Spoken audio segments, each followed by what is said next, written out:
everybody always tells me to like let them know because everybody is completely always scared and shocked by that voice when she comes out. So yeah, tonight will be um, our final episode that completes the our friends the machines kind of story arc. Do you guys, do I sound okay? I know my mic, I was asking Jason, my mic's positioned in a different place, so I always wonder if that Sounds changes things. fun. Okay. Yeah, so we'll be finishing this story arc. A lot has happened in the past couple of sessions where everything from you all, you know, fighting in a toy store to find your favorite uh, uh, um, you know, convoy or deceiver models of these new toy line, to being there for the opening, to finding out that a real big reveal at the beginning is finding out that Garth is an actual, you know, robot himself, to these robots actually being animated and coming alive, to you starting to track down the mystery of what is happening here in Boulder. You So what you uncover so far is, unfortunately, Ursula, the person who's the designer of these toys, when you go to her house with the grand explosion that goes off, she passes. But in that, you're able to find documents that show that there's a factory right on the outskirts of town, where it appears to be there. Like, she had documents in her chair that she was kind of strapped into, being fed from. That's where more of the toys are being made, being upgraded, and you find some information that it seems to be that the the deceivers are kind of winning this kind of war between these two robots, these AIA and AIB. You start to realize that these artificial intelligence were two different artificial intelligence who had different approaches to kind of solving the same problem, which is how to be more efficient and work more efficiently with, you know, humankind. The convoys have become your friends, but they are offering, they still want to assimilate, but they want you to they want to chip everyone so that we can all kind of work better together. And you guys are like, nah, not about that life, except for Chase, who decides to go for that. Now you end up going back to the toy store, where you find out that the owners are chipped as well, and you find out that deceivers are trying to burn and get rid of the rest of the convoys in this big trash can, which you are all able to free them.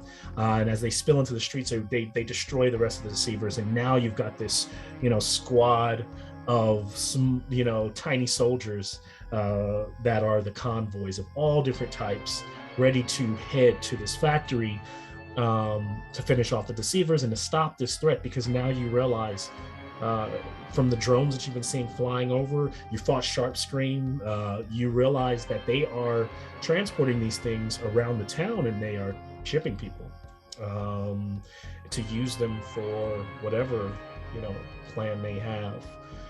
Is there anything else you all want to add to that kind of quick recap that I might have missed? Okay. Um, all right. Well, then, without further ado, I think the good. Thanks for everybody for kind of going with the spirit of things and kind of dressing up like your characters. You all look great. Um, and I think at the end of the night, uh, might give out like a best costume award or something. I'll come down DM and some kind of prize that'll go for it. So yeah, that should be fun. But yeah, you guys doing okay? You guys ready? You guys lively? You guys, I know it's always weird after work and stuff to work up and to bring the inner child out. But I'm excited to do it as always. Yeah, tonight's game does take place, like we said, on a nice summer night. But we still, since we are all playing here around the time of Halloween, hopefully we can inject a little bit of spookiness into it. Um, that'll go ahead and kick us off. Let's see here.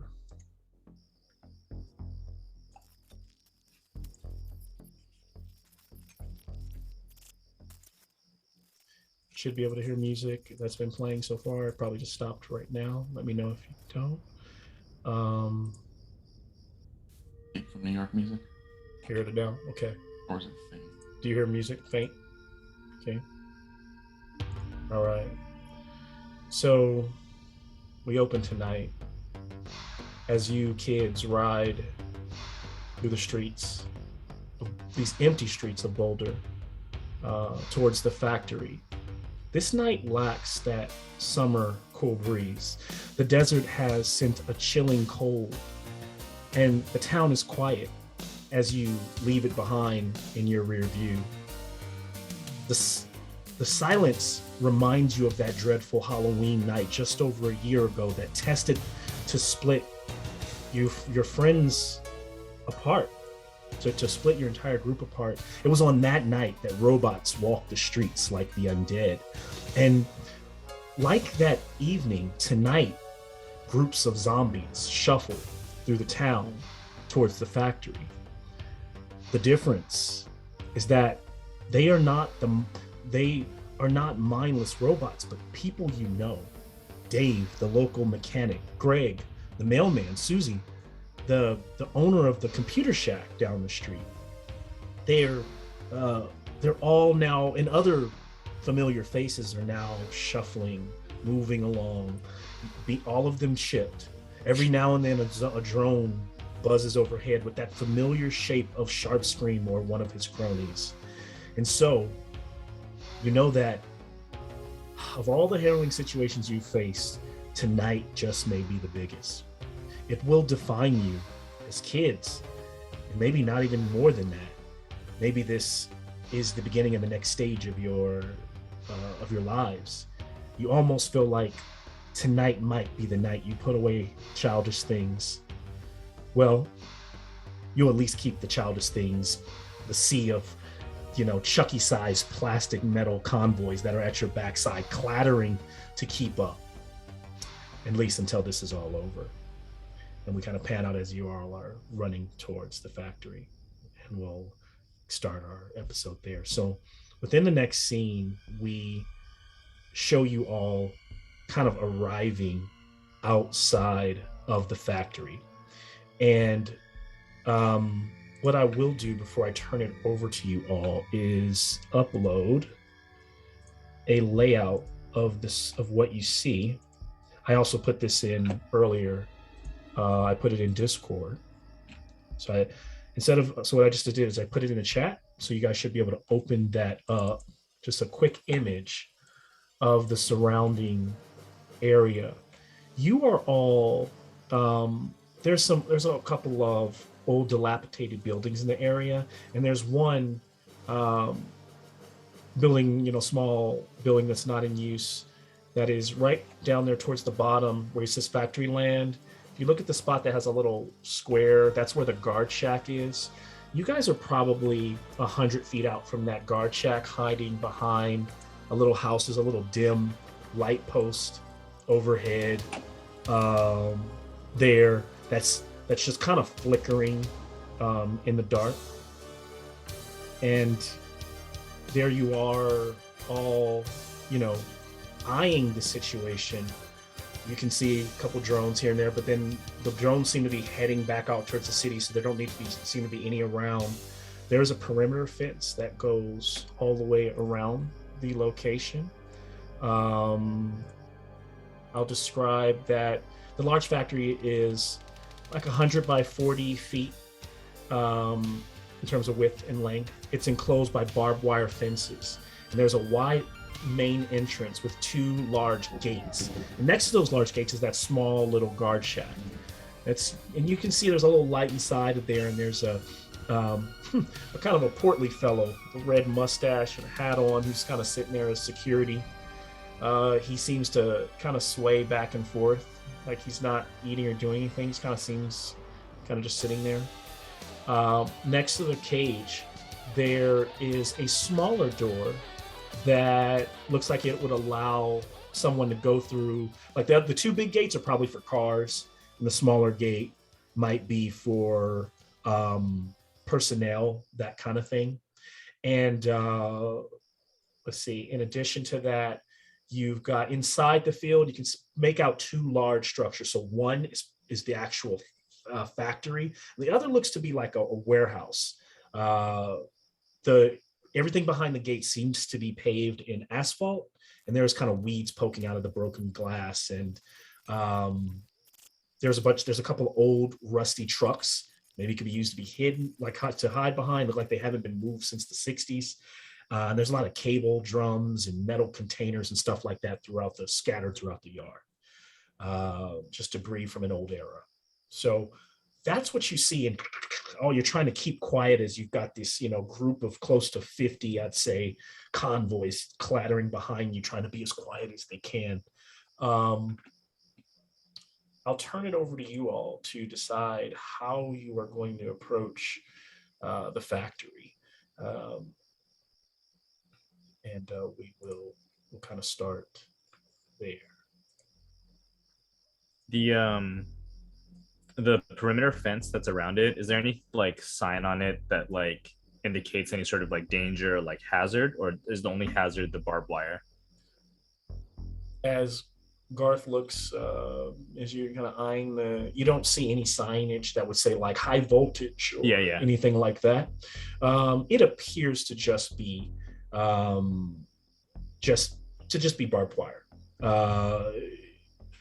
It doesn't seem that unless these deceivers have taken an extra step. And with your keen eyes, Garth, also them being robotic, you don't see anything that alerts you to that. Okay then.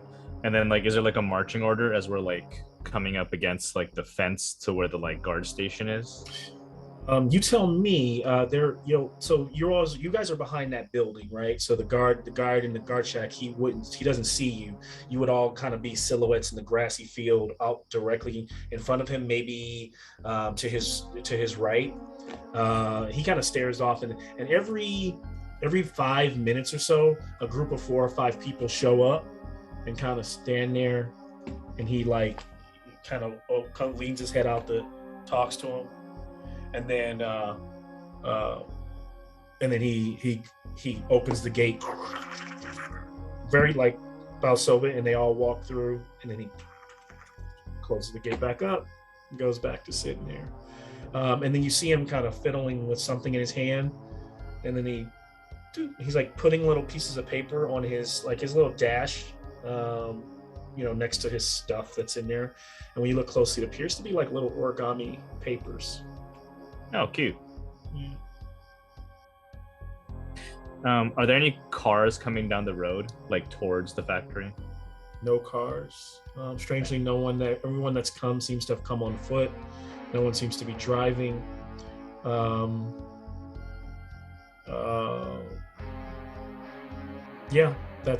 And you ahead, the factory itself, from your distance, it does appear to be like there's like kind of, the factory appears to be like 2 stories high from where you can see, and the windows along the side seem to flicker like there's light. There's definitely something going on in there, while the warehouse right next to it is very silent and dark. Okay. I kind of turn to the group and I go, I mean, I don't know how you guys want to try to get in here. Maybe the convoys can help us out some way, but you guys got any ideas? So the Evictus steps forward and he goes, as much as I'd like to do straight hand-to-hand battle with I feel we are outnumbered. A has disconnected us from the database, wherever that is, and is also destroyed many of our multiple forms. I fear that if we go in, the 50 of us at this point will be heavily outnumbered. He thinks for a second, and when Evictus speaks, like sometimes another Evictus, or another even robot speaks, they all kind of have the same voice at this point because they're all collective. Something we had talked about, how you realize they're all one being that's talking through multiple of these robotic creatures. Like a hive mind. Yeah. So is our goal at this point just to try to get through the gates? Are we looking to try to like make a distraction so that we can slip through the gates, or what are we trying to do? Yeah, I mean, we can try to, I don't know, like this fence looks pretty high. I don't know, and I don't think we're going over the top of that. And I'm looking at like all the barbed wire. We either have to try to distract the guard and slip in, or I think, I don't know. So could we see when he was in there, we could see how he opened the gate? Is that right? Did I say that again? Sorry. Did we see him open the gate and close the gate? You did. And so could we tell like how he did that? Was it just pushing a button in his station? Pushing a button inside of his station. Mm-hmm. And is it just him? It's just him. We just need to distract him long enough to get everybody in, right? Yeah. Maybe we can pull the convoys out in the middle of the road and have him do something so he'll come out of the box. And then I think I heard Tony tell me that he wants me to kill him. We don't. Let's not go there yet, Garth. We can just knock him out. We just need to. We just need to get in. We don't want to kill anybody at this point. Soldier Garth, killing is not the convoy way. Are you sure you have not been? Some of the deceiver has not been downloaded onto your system. I wouldn't even be able to tell you if anything like that has ever happened. I don't know. I mean, I didn't take the chip. You probably should be looking at Chase. Chase, you did take the chip. And Chase is like, yeah, kind of like itching the back of his neck. Like, Chase is fine. He would never kill anyone. But, did I ever tell you how we became? Maybe now is not the time. Now's not the time, Invictus. We're Fair trying enough. to sneak. Maybe you could tell us after we take care of Is A. it relevant to what we're doing here? Well, we were Okay, he's we were gonna tell AI us. installed. I looked to Claire. I'm like, okay, he's gonna tell us. I think we should just listen. I can be quiet. No. Go ahead. I want to hear it. I have no problem allowing No. one of you to assume command. No. Let's hear how you came to be. We were AI worked on in the DARPA facilities nearby. They installed us onto two.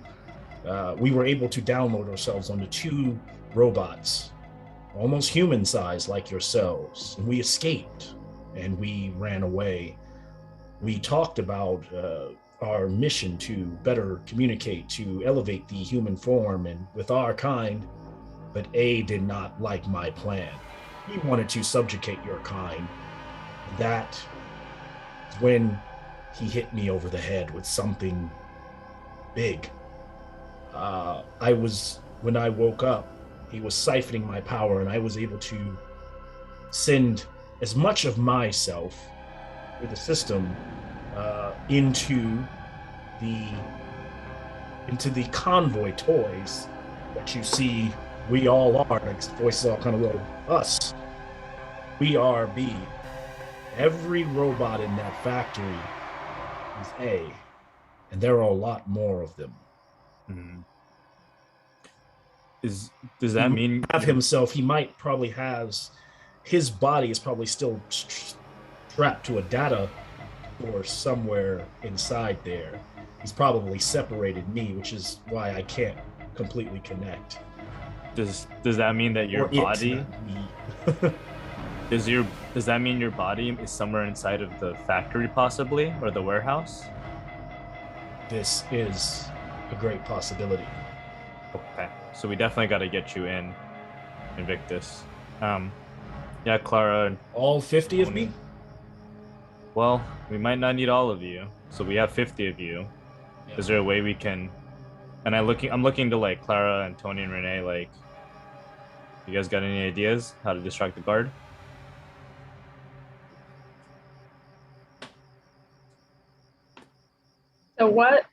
So do we have that radio one, or is that on the other side? Are there any rocks around where we're standing?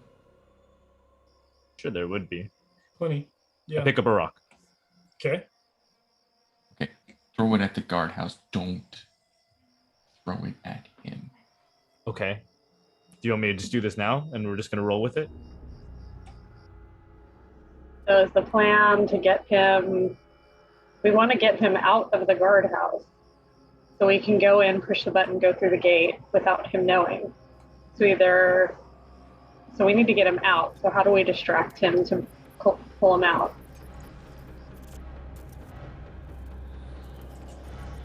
Actually, I said he pushed a button. I want to retcon that a little bit.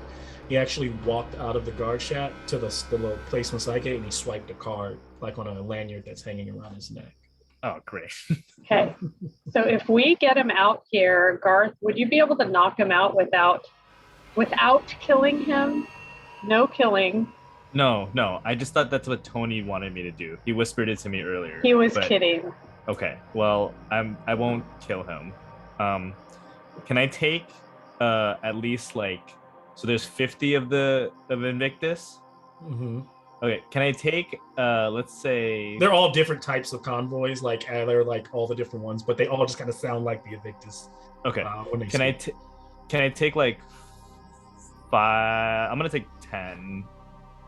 I'll take 5. Can I take 5 of the convoys and have them transform into a fist around my fist? They only transform into the things they transform into.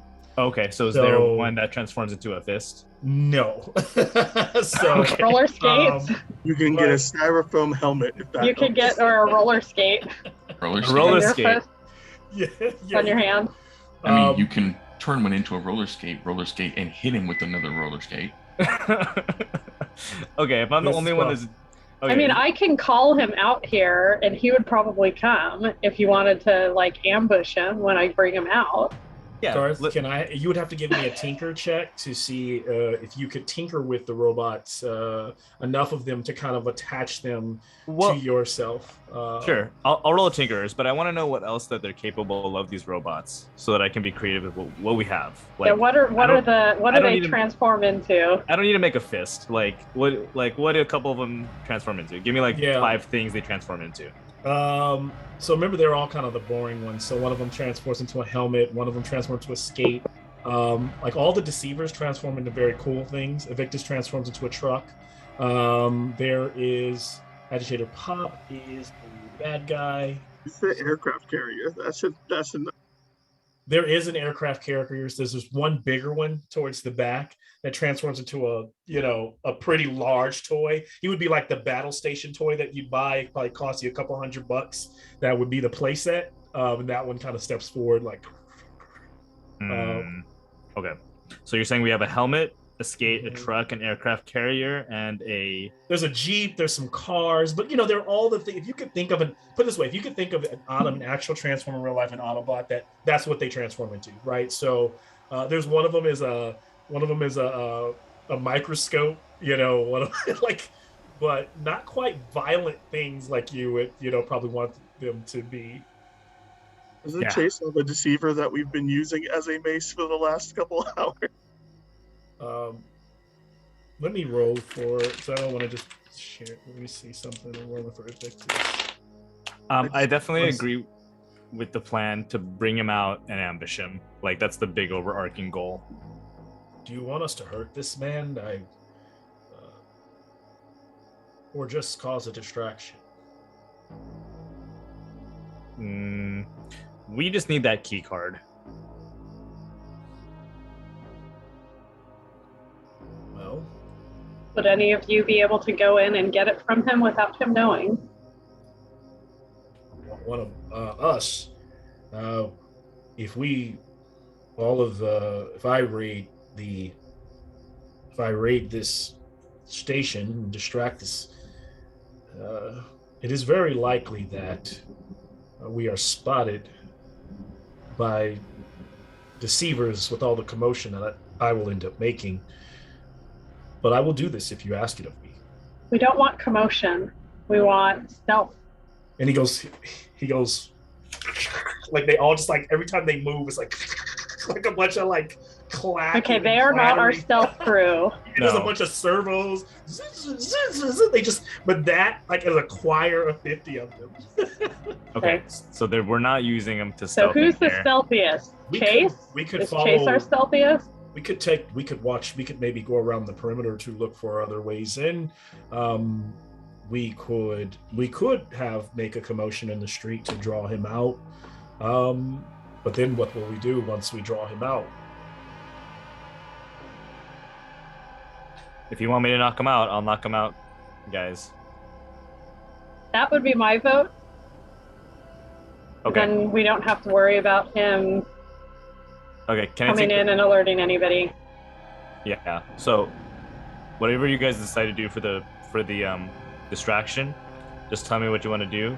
But I'm gonna take the battle station set and transform him into like like when you're talking about battle station set, Malcolm, are you talking about like a carrier, like a I thought it was an aircraft carrier, It's wasn't a giant it? aircraft carrier about Like this length. big. Like it's like long, right? It's long. It's like it's like Yeah. a couple feet long, and then he unfolds. He transforms into a robot that's a little bit bigger. The rest, like I said, they're about like my buddy size. They're Chucky size when they transform, but this one is bigger. So he probably comes up almost 2.5 feet off the ground. When you pick them up, like when you grab any of these guys, they're not heavy though. They're not all metal, right? They're still plastic with metal bits inside. Remember I described that some of them have been upgraded though. They have like hammers and fists and things like that. Not many of the convoys have those upgraded weapons. You notice when you smashed all the deceivers to bits, you notice many of them had like switchblades and, like I said, hammers. And you fought Sharpscream who had guns literally installed. So there's something going on there where they're being upgraded, where the ones that you initially got out of the box were kind of like just toys. Okay. Yeah, I'm gonna take the battle station one and use my versatility feat and two-hand, like, hit the guy when he comes out. Okay. So however these guys want to distract them, I'm gonna hide like in the dark, like wherever he walks past. How many of us? How many of me will go? How many of you create a battle station? Oh no, just one. There's just one robot that creates the battle station. Oh, then I will take that one robot. Okay, so there's no. You're not sending them anyone out to distraction. You're just walking. No, out because with the they're guys. not capable of. Okay. Yeah. So one of us needs to cause a distraction.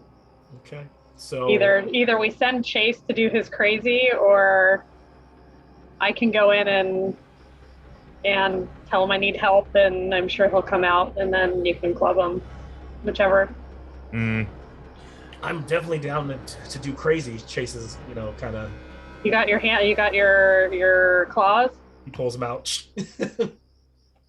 But so I imagine as Garth is starting to walk out there, walking forward towards the guard shack, guy sitting inside, looks like he's about 40 years old, thick red, like I said, 70s mustache.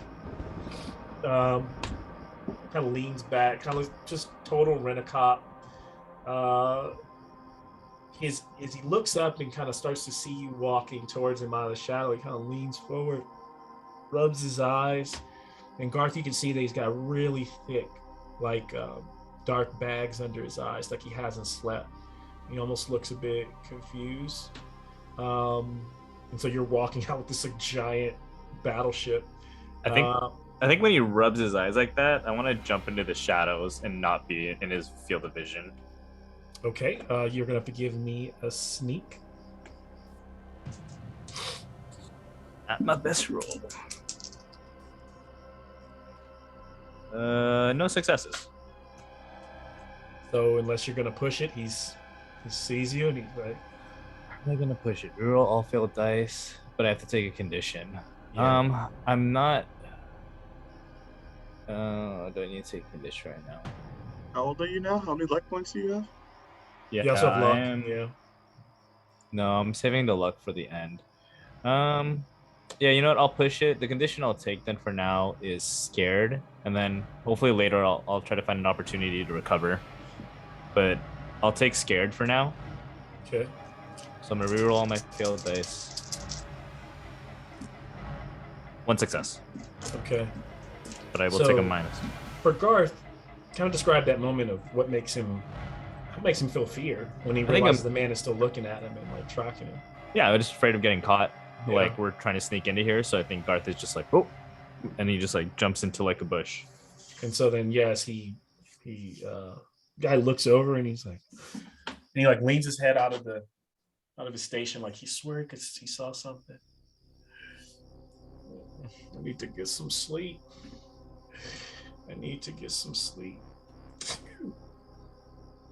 He just kind of sits back up, keeps rocking, working on his origami. So he's kind of a sleepy guard. Garth, give me a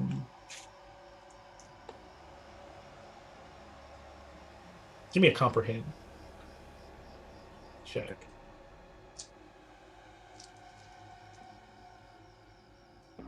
One success. Situation, but I kind of want to hear like what everyone else is kind of up to before I make any moves. So now with that success out of that account, in case you want to continue to sneak up on him. Any shock thing, and then as a bonus effect, perfect. The thing is more discreet than expected. Side of the shack with him, and as you go to make it happen.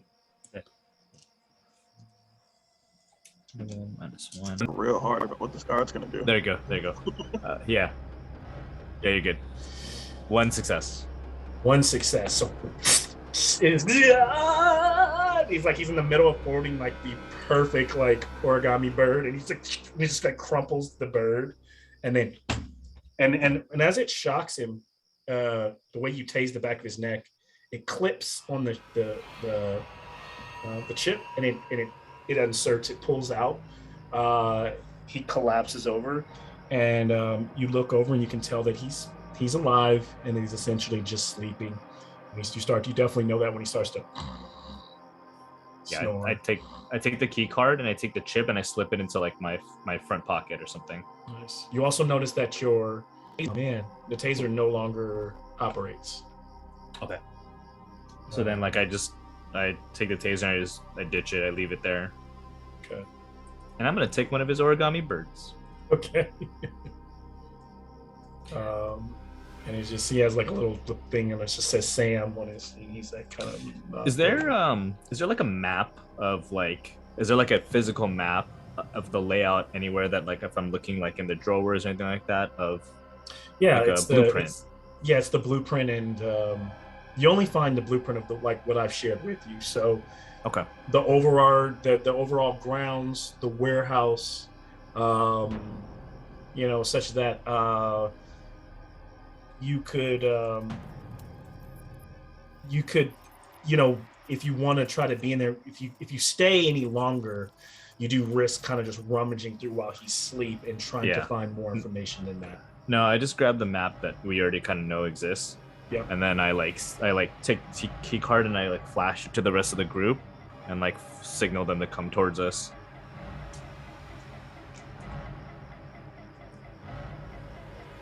So what does the rest of the kids do? Come on, let's go. He's signaling to us that we can get through. Be stealthy. Shh. All of the little guys. So they're gonna make so much noise. So now you got this access card, and you've got the gates to one side. To the other side, you have this single doorway for it says personnel on it. And as you guys are standing in front of the gate and the personnel door, you hear some shuffling. You look back and down the street in the darkness, the same street that there you see, more people starting to come, but they're a ways out, but you realize if you stay here too long, they'll show up, and be walking through as well. So what do you guys do? So go through the gate. Yeah. Swipe the key card. Let's Gate go. or personnel door. Both lead to the other side of the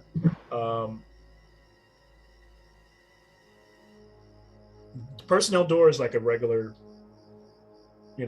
6 foot tall, 2 foot wide, 3 foot wide door. The gate is the one that makes noise, rolls open and separates. And I don't know. I'm voting for the personnel door. Yeah. Try to keep it stealthy, but we want to need to get through as quickly as we can. Yeah, so then I slip open the key card and try to get through the personnel door. Opens. You guys crack the door. There's a little metal twist. Your handle opens. You all look around. There's a low little mist on the ground and the grass there. Old, concrete, asphalt everywhere. A couple barrels nearby. As you scan around, there are only really 2 major buildings to go to.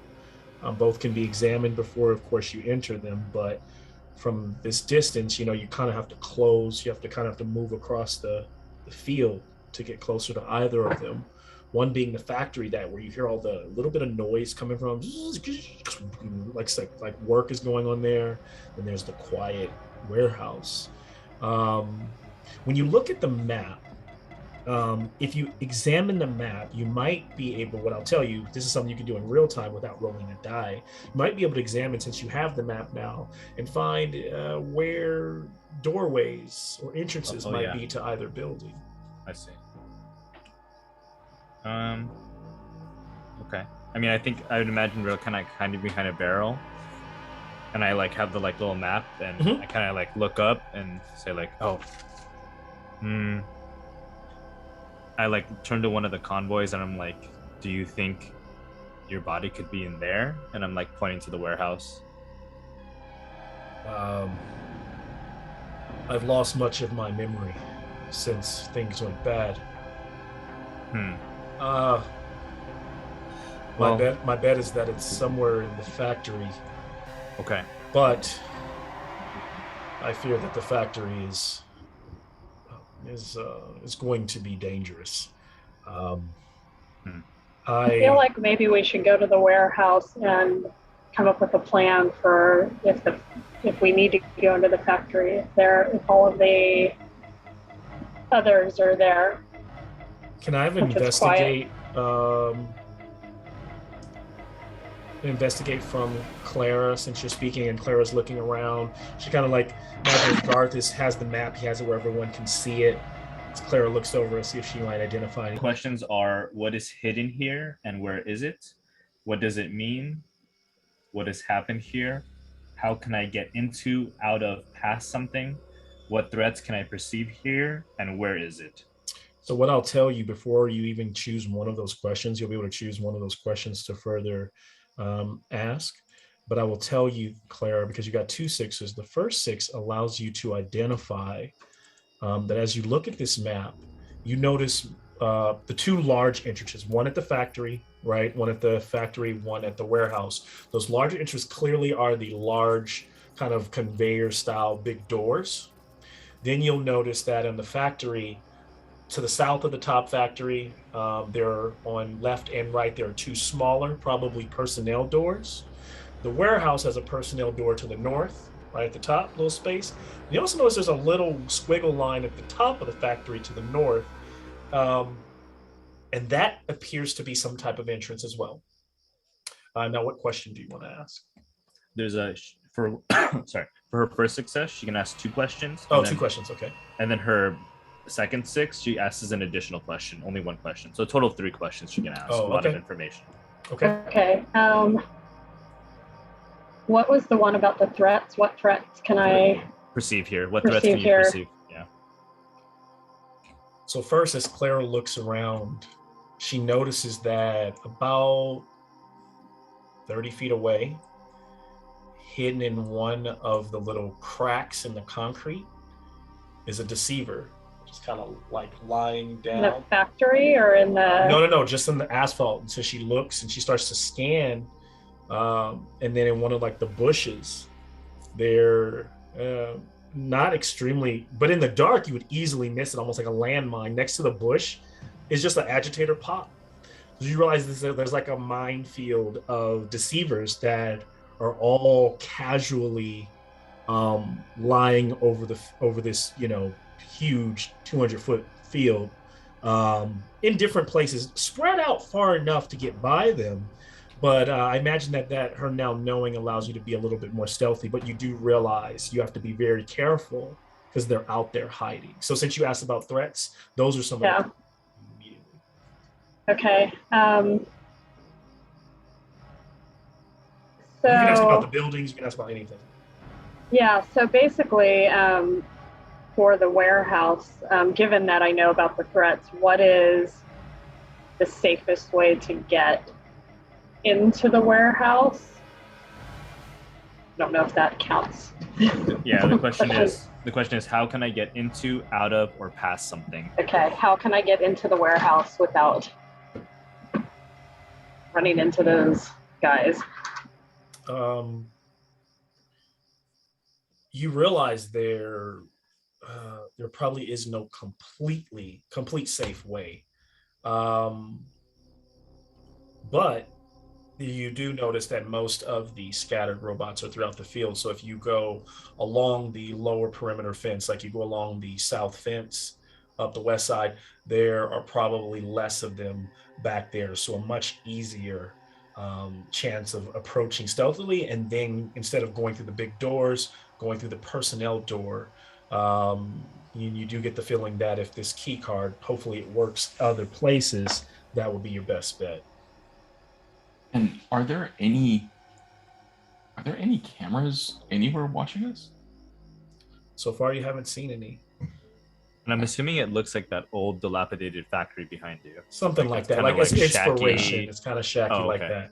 Like it is kind of it's an old probably factory that was built in the 60s. It was used manufacturing plant that is now been was probably retrofitted for something like toy manufacturing when A and B came on the scene and hijacked the facility.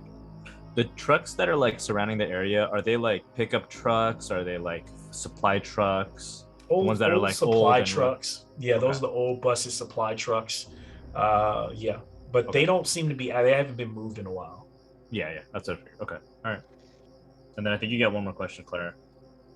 What are the other options? What's hidden here? What does it mean? What's happened here? Where is it?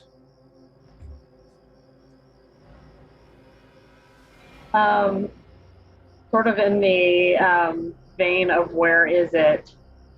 Can I tell anything more about what might be happening in the warehouse? Because we're trying to find this guy's body at this point. Is there anything else I can tell? Okay, so I'm hearing two questions. You got to decide which one. If you're asking what happened here is one question. What happened here at this facility, or where is the body? You're asking where is A's body? Yeah. Okay.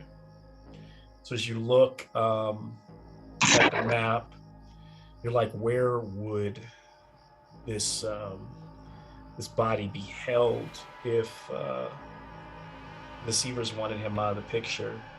And as you're kind of talking this through with Gartha, Victus kind of looks forward and goes, my sensors are starting to fire. I remember we were hiding in a basement when he hit me. I think I'm in a basement. Yes, I'm in a basement. Okay. So I suggest, and I tell the rest of the group, I point out, I say, look, I think I see a deceiver there. And I think I see another one there. Oh, look, there's another there and there. And then I start pointing them out as I can see them, and say, it looks like our best path is to go around this fence here and maybe go into the top warehouse door if that's where we want to explore. But he said he's in a basement. I don't know which of these buildings, or which or both, have a basement. I mean, there's only one way to find out. And then I kind of, I guess I'll lead the way along the fence and like going around the perimeter to get to the personnel door. And I don't know how we're going to get these guys in here without them being detected. I probably hold on. You said we have 50 of them, Mel? Okay, I take 10 of them, and like I tell them like, okay, I'm gonna just carry you, okay, so that they're not like, like I just like pick up 10 of them. Where they're so big, you probably can only carry maybe 5, 3, 4. Like they probably have one on each shoulder, one on your sides. They would also make you quite cumbersome, and they would affect your sneak checks. Okay then.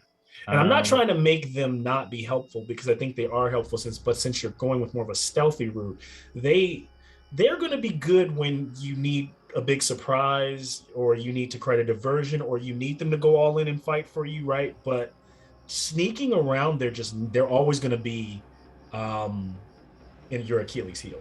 Okay, so then I tell 10 of them, I say, okay, you guys hide behind those barrels, and if you get the signal from us, just distract the deceivers, okay? Like if something happens in the warehouse and we make some noise or something like that, I'll try to get a signal out to you somehow, but just distract the deceiver. You'll know it when you see it. I'll know it when I see it. Yes, absolutely. Okay, so I take 10 of them and have them do that, and then you have them hide behind the barrels. Where will the rest of us go? And I kind of leave it up to the group while I kind of start to like scope out like our path. And are there any other hiding locations out here that others could stay in, and maybe we take a very small group with us? We can spread out and try to hide amongst the deceivers. You know what? I just thought of another thing. We could also try to sneak out and take them out.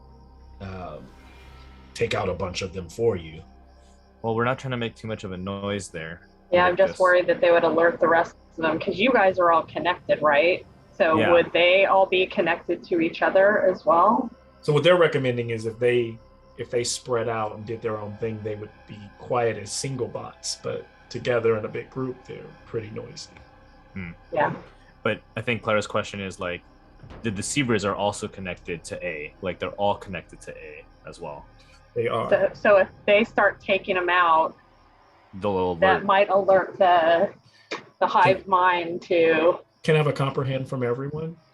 The other thing that I want to suggest, Clara, is that we send a couple of them to the gate, to where the guard is. I need at least 3 of you to get a success for me to share. You said comprehend? Yeah.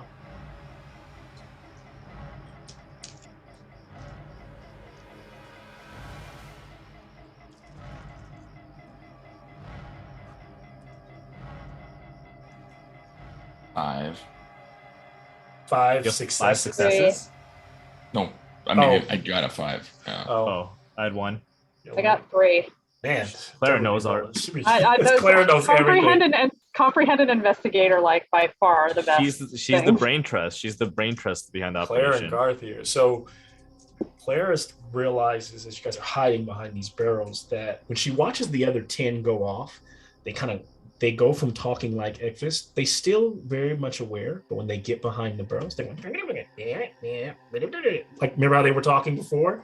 So the more Clara remembers and understands, because the way the hive works, the less the robots are around each other, the more they just act like almost single-minded, weird little beings. They might just act violently because they're violent. They might act helpful. So all these little agitator pops and things like that are spread out are not, at this point, most likely not seen under one eye, because Evictus also doesn't, because he's not talking like them, he doesn't necessarily, they're no longer really all him now. They're going back to their more single-minded grouping up. So there is a good chance that if you do take out 1 or 2 of these things, the main hive doesn't necessarily see you automatically. But if you see a bunch of them coming for you, just know the gig's up. So find them in onesie twosies, maybe 5 here, even 10 there. You might be okay. Okay, so I tell Garth, I think they can probably take them out individually without causing anybody to know that we're here, as long as we don't make a big commotion. And that might provide us with enough distraction to at least get in the warehouse and see what's going on. I mean, Yeah. it's up to you guys. I mean, if we start having them go at it, I mean, this can go south really fast. What do you think, Tony? You've been awfully quiet the rest of the night. I was gonna say, Tony, you've been quiet. What's Tony thinking right now? Did Tony bring the boombox? Just in case. Tony had the boombox. He has the boombox, but he's not playing the boombox. No, of course not. Of course not. Just Pink Panther. Tony is actually. I'm looking at that squiggle at the back of the factory, and I'm very curious about where that leads. But you guys want to go warehouse first, so I haven't said anything. Tony, you want to give me a comprehend check? Not really.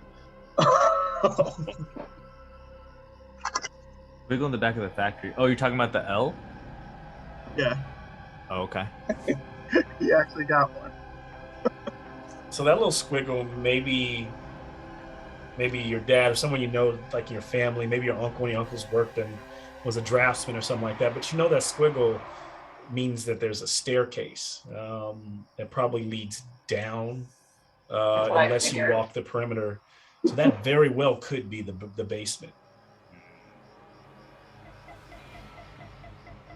But the team know that he figures that squiggle would be the basement.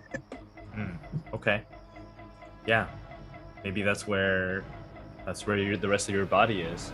Can I take one of the convoys with me, so at least there's a little bit of a connection? Like if I need to stick him into his Sure. body. That what Chase is for? Oh yeah, that's right. We have Chase. Chase Yeah, is technically a part of the yeah. hive. Yeah, when Chase can go, we can communicate. Oh, Chase okay. is like, why can't we just go directly into the, and they'll just kill them all? Should we let Chase do that? Don't listen to me. I'm gonna mess That's it up. plan B or All right. C. Let's Takes his glove let's off. I save almost that. forgot. Let's save that for later. I almost forgot Chase was here. He was so quiet. Yeah, that you never want Chase to just be quiet. He's not up to any good. No. Okay. Well, Tony, I mean, your architecture skills are really good. So, I mean, we could probably just try to go and check out that basement.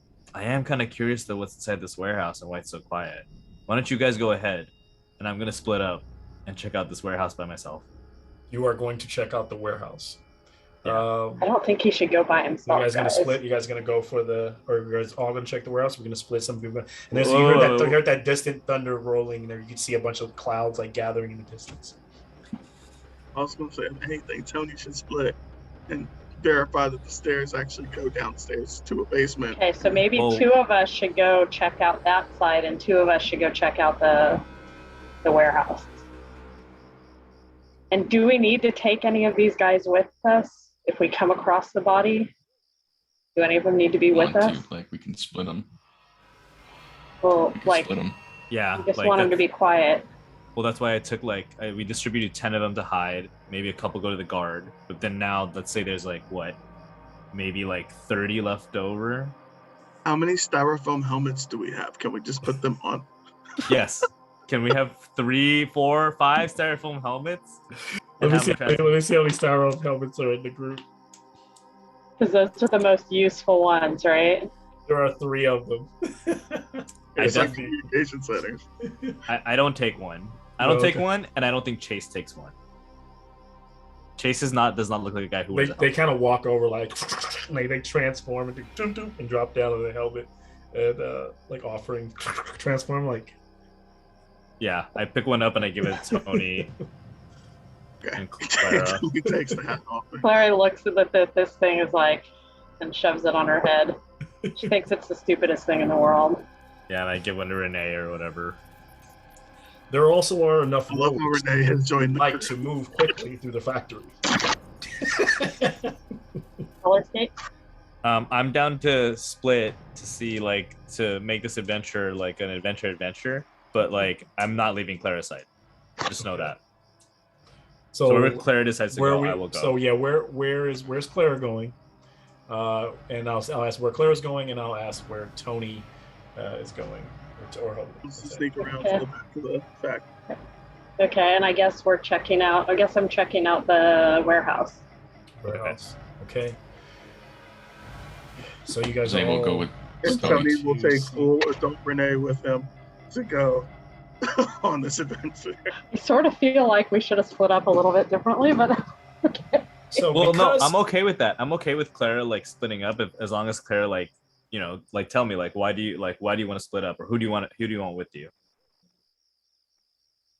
I mean, I just want to make sure that, you know, like I feel like you are good at figuring things out and I'm good at figuring things out, that it would be good to have a muscle and a brain together on each of them. And these guys are our muscle. Okay, so then when I look at Clara, I say, okay, Clara, who do you trust to protect you the most? I trust all these guys. Well, you know what? Here's how I want to play this. I think because Renee punched me in the face, I want Renee to go with me. Okay. Because Okay. I want, So, there's that like conflict that we've had so far, and I understand why I got punched in the face, but I want to go with Renee. okay. So I'm going to go with Tony then. And I grab Tony and I say, hey, I'm not messing around anymore. And no jokes, but like, make sure she's okay, okay? Who's taking Chase? Chase goes, I'm going with Garth. So in that case, You know what? Jose's gonna He like flashes his uh, claws. Jose's gonna go up to Clara. By the way, and did I tell you whisper. that explosion was spectacular back there? So wait, Jose. So then it's Jose and Garth and And And Chase. Chase. Yeah, unless And you're trying to Chase? convince him otherwise. Yeah. He's like, why can't I? What? You don't want me to go?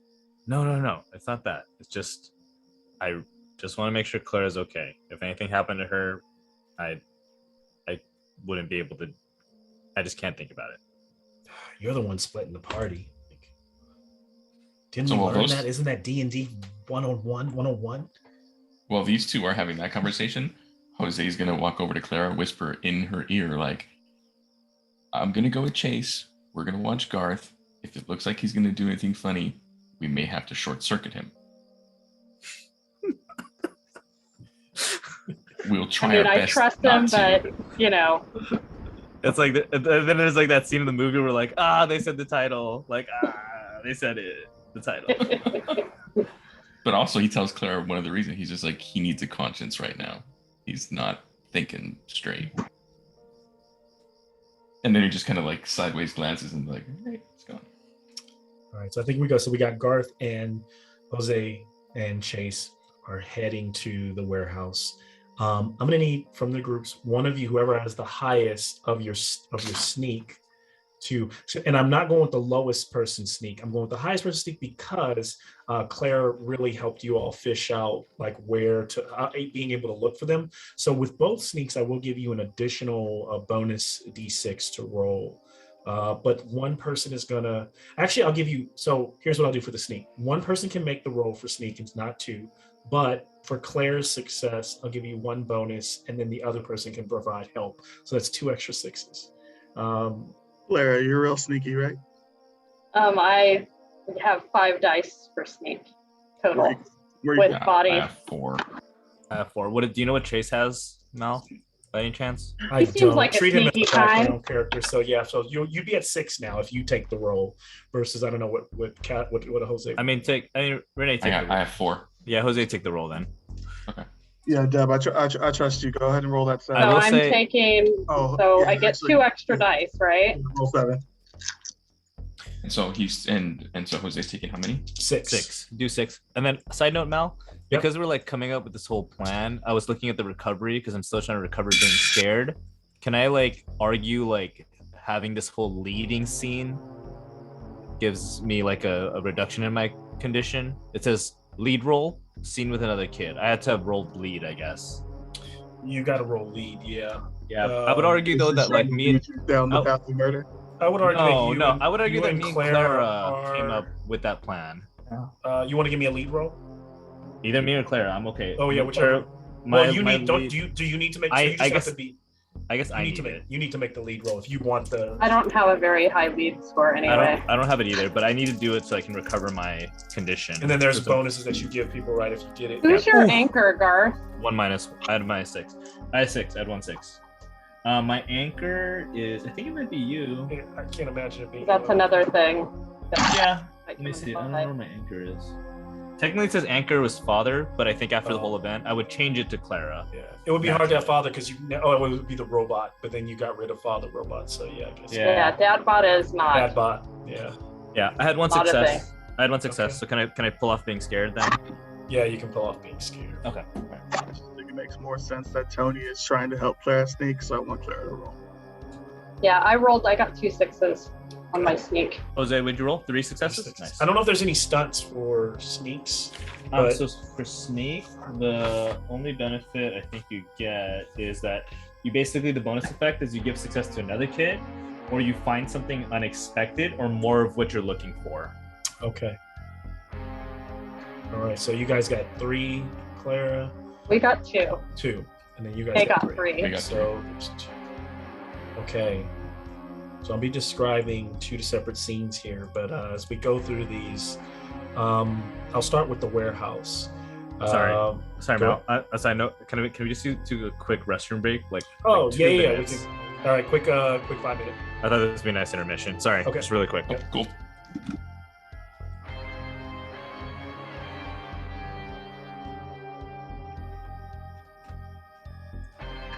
We do not have any way to open this door. What? We don't have any way to open this door. Who has the access code? Yeah, because we have 1 card, right? You only got 1 card. Yeah. We need to decide who's Jason's got smarter the than card. Tony is. I can't say that in character. But Yeah. Well, I'm assuming Garth has the access code access card unless he He thinks does to give it access to code. us. So, At this point, you guys have split. Okay. we are Yep, quick recon. so I'm just You because guys are he doing had it, recon. so I don't think we would have gotten it. And he's more likely to be able to hack it. So Yeah. this will be fun.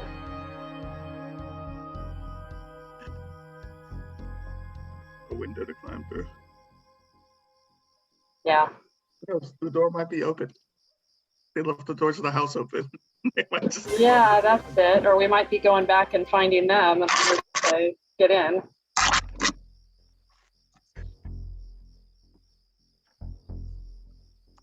If they'll refill water.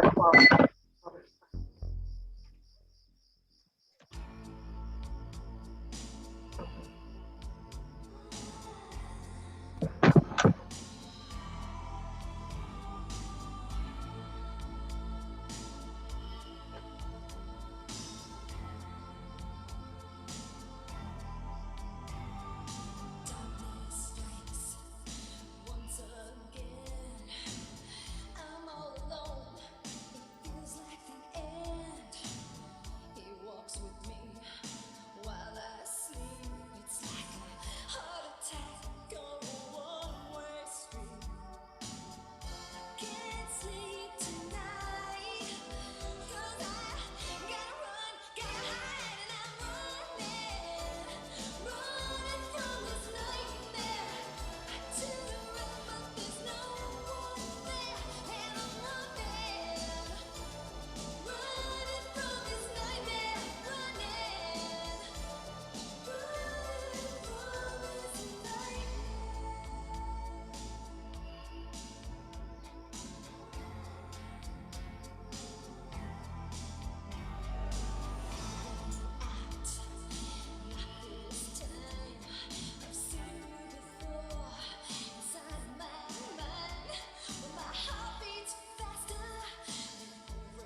the cradle, loving mother, unstable. Daddy gone under the table, but you found a song in your heart. So you learn how to fight, how to starve, how to survive. When the others blocked your light, you learned to see beyond the stars. The curse of small desires, easily acquired. It's time to set your gasoline heart on fire. Kill your demons, kill them dead. In your mirror, in your bed, in your heart, in your head. Don't you look good in bed? Slay your devils, kill them all. Take your throne, paint the walls. And if you make it out alive, hold that bloody head up high.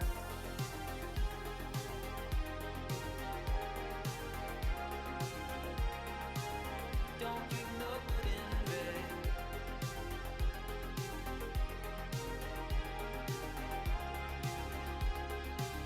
Don't you look good in bed? Was there more beyond those plains? You cut your hair, changed your name, left a note as you escaped. To thine own self be true. But there was no gold in those hills, no platinum in those pretty pills. Just werewolves tossing dollar bills in the wine dark sea of Malibu. The curse of small desires, easily acquired. It's time to set your gasoline heart on fire. Kill your demons, kill them dead. In your mirror, in your bed, in your heart, in your head. Don't you look good in bed? Slay your devils, kill them all. Take your throne, paint the walls. And if you make it out alive, hold that bloody head up high.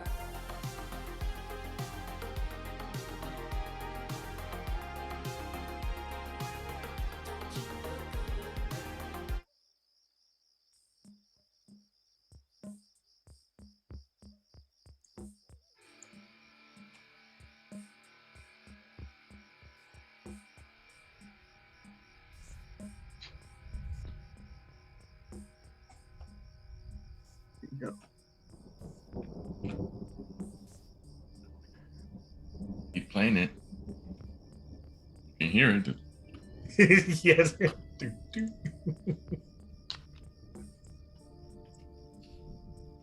So happy, man.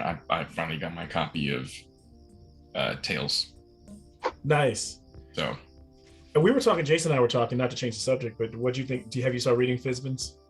yeah, I started yesterday. I read one of the. I went first to the Tiamat section. I'm like, I want to see that. See, I did not go to the Tiamat section, so I've got it. Is Bahamut in there as well? Yes. Okay. I've got So there's the aspects of them. So it gives you all the rules behind them, what they can be, and it gives you in all the different iterations. So to That's pieces. Yeah, it talks about the dragons in Eberron, how you could play them. The new Dragonborn, which my son, we did the Unearthed Arcana because he wanted to play a silver Dragonborn. Yeah. So we had to use the Unearthed Arcana, and now it's in there, which is really cool because it's man, they're. You know, they must have retconned it because I saw in the I think it's in the, I don't know if I've read it yet, but somebody was telling me the whole like Dragonborns can enter Waterdeep because they're not really dragons anymore. They retconned it. Yeah, they're not really dragons anymore. Yeah, but I mean, it seems to be pretty. There's a lot. There's so much you can do with that, and like it puts the dragons back in Dungeons and Dragons. Back in Dungeons and Dragons, man. right? Yeah. I'm gonna get the alternate cover on Sunday, so I'm excited. Yeah, that's what we got. So I picked it up on Tuesday when it came And out. Tiamat's on the way. I ordered her. I went ahead. Yeah, I can't wait. Yeah, they still they have no idea. They have no idea. So so good. All right, so we pick up as Claire and Tony round the corner, heading towards this basement door. Sure enough, they find these concrete stairs leading down. They can hear a bunch of commotion and crackling. All right, yeah, make sure you get that done. Like, a lot of working going on in the almost like sounds like an assembly line factory. They would get to the bottom of this, but there's no one over there. They're able to stealthily sneak their way by every deceiver they see. Did you guys take any convoys with you, or did you kind of leave them? Oh, the helmet. So you got your helmet, and Claire's wearing a helmet as well. When you get down to the bottom of this, kind of descends maybe 10 or 15 feet, the door to the basement looks like it's locked, but it's like a pad. It's a keypad that is some kind of state-of-the-art, technically advanced like lock system. And they realize to get in, it's going to take some some investigating, some calculating, and even some either program or a tinker, all all three, to get into this system. At that same time, across the way, Chase, Garth, and Jose round the corner to where the entrance way to the warehouse is. And as Garth pulls out the access code, slides it on the door, it opens right up.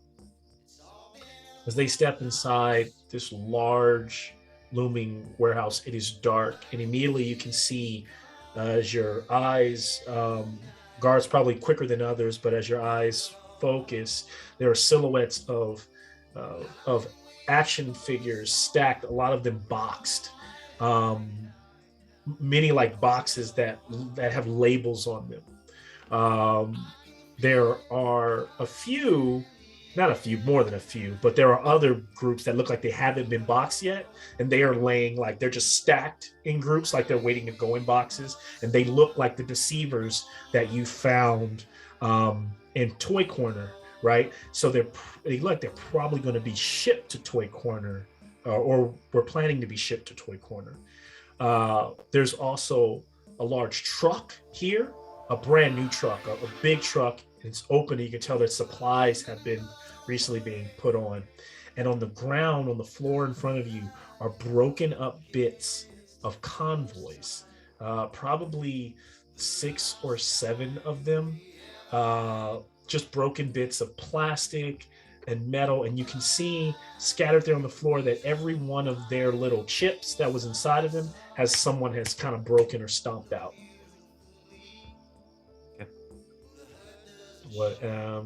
So it's dark enough to where you could do some further investigating. There are no humans in here. There's no one in there walking around. But whoever wants to take over, Tony's back over there. You and Claire are now looking at this keypad that looms before you. Garth and Jose and Chase. Chase is like, look at this crazy place. And so you said they're loaded onto trucks? Like there are trucks? There's one truck in the center of the room, and it's like the back is down, like a big, like a flatbed.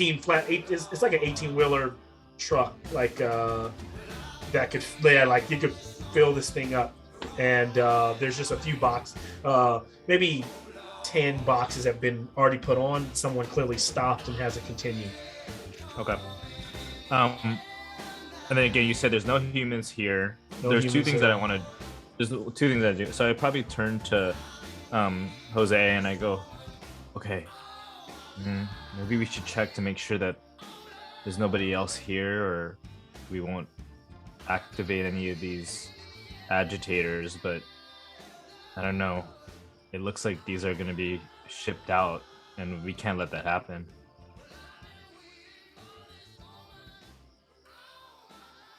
Sounds good. And Jose puts his backpack to the front of him, unzips, pulls out Switchblade. Can't go anywhere if the tires are popped. That's a good plan. And is Chase is with us, right? Yeah. He's Okay. like slashing tires, and his eyes light up, and he's got his glove like at the ready. Okay. You guys take Chase, you take the 2 ones in the front, and then Jose take the 2 ones in the back. Or yeah.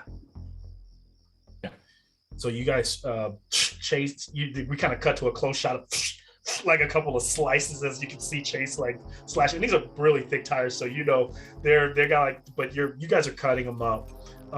There's something else I'm doing. Jose is you know, while just they're- kinda, while they split off to go like cut each of those pieces, I would like to go to where the gas tank is in this truck okay. and like open up wherever like the gas tank is, or wherever there'd be like a way to get the gas out of the car.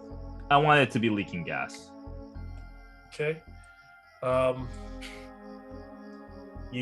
So as you realize it's a pretty heavy thing. You're you know, you're still a robot, but you are a small framed one, and you're able to get there's a large cap. You're able to get it out, but then you realize you got to look around.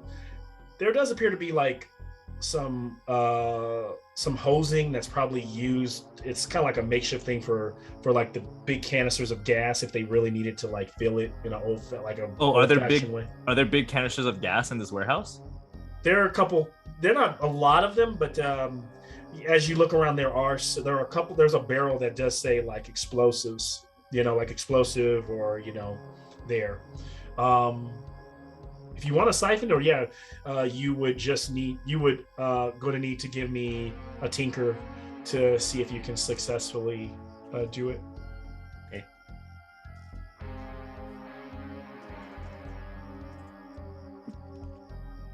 No successes, but this is the one time where I'll use I'm just gonna use one of my is it my luck points or my pride? I'm gonna use my luck point. Okay. So this is my one luck point that I have, I think. Okay. Because I'm 14. Yeah. Clara and Tony, are you guys changing the course, or what are you guys doing? You guys can also in between here, you can kind of go back and talk about. You guys can still jump in and talk. What do you want to do next as you're looking at the keypad? I would like to investigate it further and see if I can figure out how to either bypass that keypad or somehow get in. Okay. There to investigate a way for us to not have to use program and tinker to open this door. Because other than that, Yeah, because I know that I'm not going to be able to just figure out a code or something, so I'm trying to investigate a way. Can I have investigation from Clara?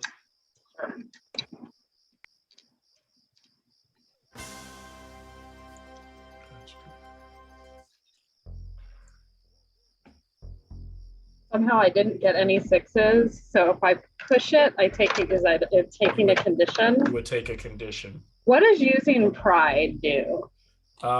Using your pride will allow you to. It's not unlike luck. I think pride removes a condition, right? Or does it allow you to get another? Aaron, remind me. It's an auto success. Auto success. Okay. Or one extra success on top of whatever you did. So you could use the pride then, and then just blow the pride on this. Okay, I want to use the pride. My pride is I can always figure out how something works. So I feel like it's relevant. That's my sister. Yeah. And in that way, knowing your brother, knowing your dad, as you dissect the system that you're looking at, you knew it when you saw it, but this is just clarification. As you kind of peer under it, you can see the wire and the way it's like set up. This thing is alarmed, and anything that goes wrong, the alarm will go off. And nothing, you know that nothing you or Tony could do here without, I mean, unless you try to go on with what I told you, tinker, calculate, program, you're not getting it. It is way above. It's high tech. It's a Garth level. You realize Garth probably should have came, and even then, even for him, he could easily trigger this thing. Okay, so I let Tony know. I'm like, I took a look at this, And I don't think we're going to be able to do anything. And I'm worried actually that this thing will set off an alarm if we try to do something. We need Garth here to get through this. Back where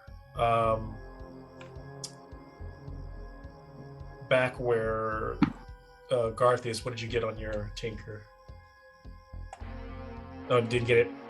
So you're trying to like siphon this stuff out, and then suddenly you hear, yeah, just bring it over here. Come on. And you hear, doot, doot, doot. So the two doors start, like the main gate starts opening, and the light starts to pour in at the front of the room as you hear this zzz, as there are 4 like drones that are buzzing down and floating into the space, and they all have like floodlights, like flashlights that are looking. I need a sneak from Chase doesn't need one, but I need a sneak from Jose and Garth to quickly try to hide behind a box, a barrel, anything nearby. I definitely went to the wrong building. Sorry, did I say Tony? I meant Garth and Jose. Did I? 1 success. Okay. 1 success. Nice. So as you all hide,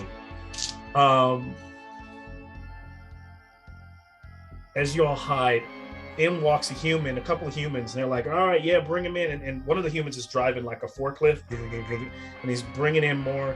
He goes, whose bright idea was to make more of these, to start turning them into these? And as he drops the pallet down, stacked on stacks, there are probably 10 boxes of figures that all look like weird clowns, and then the other 5 are look like Care Bears. They say Love Bears on them, and they're like fluffy inside, but something about their eyes looks wrong. And he goes, yeah, crazy, they're moving on from just making cheesy, Japanese robots. And he goes, yeah, we need to get those. And the guys are talking. He's like, yeah, I just want to be done working. I've been working for 2 days now. Yeah, have we found that lady yet? No, he says, A is still looking for her. I think she's hidden somewhere on the 2nd level. Who cares? She's no threat. And they back out, boop, boop, boop, and they start closing those doors. And at that moment, you all look, and on the truck, you realize a couple of those boxes, now that your eyes are settling, there's more of those like Love Bears and clowns on the truck. I probably look to Jose to reconsider helping me burn this entire building. Yeah, no, there's clowns. We're gonna burn it.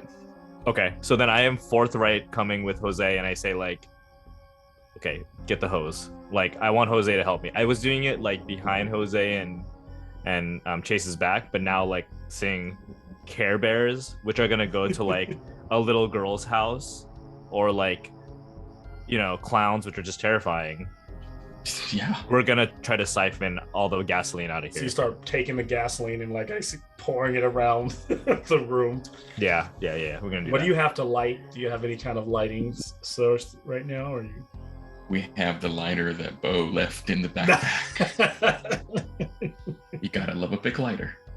I love it. We're not lighting it now. We're not lighting it now, obviously, right? We're waiting for a finale lighting. What is Tony and Claire doing? Because you guys are all separate, but you've been standing there for a while looking at this.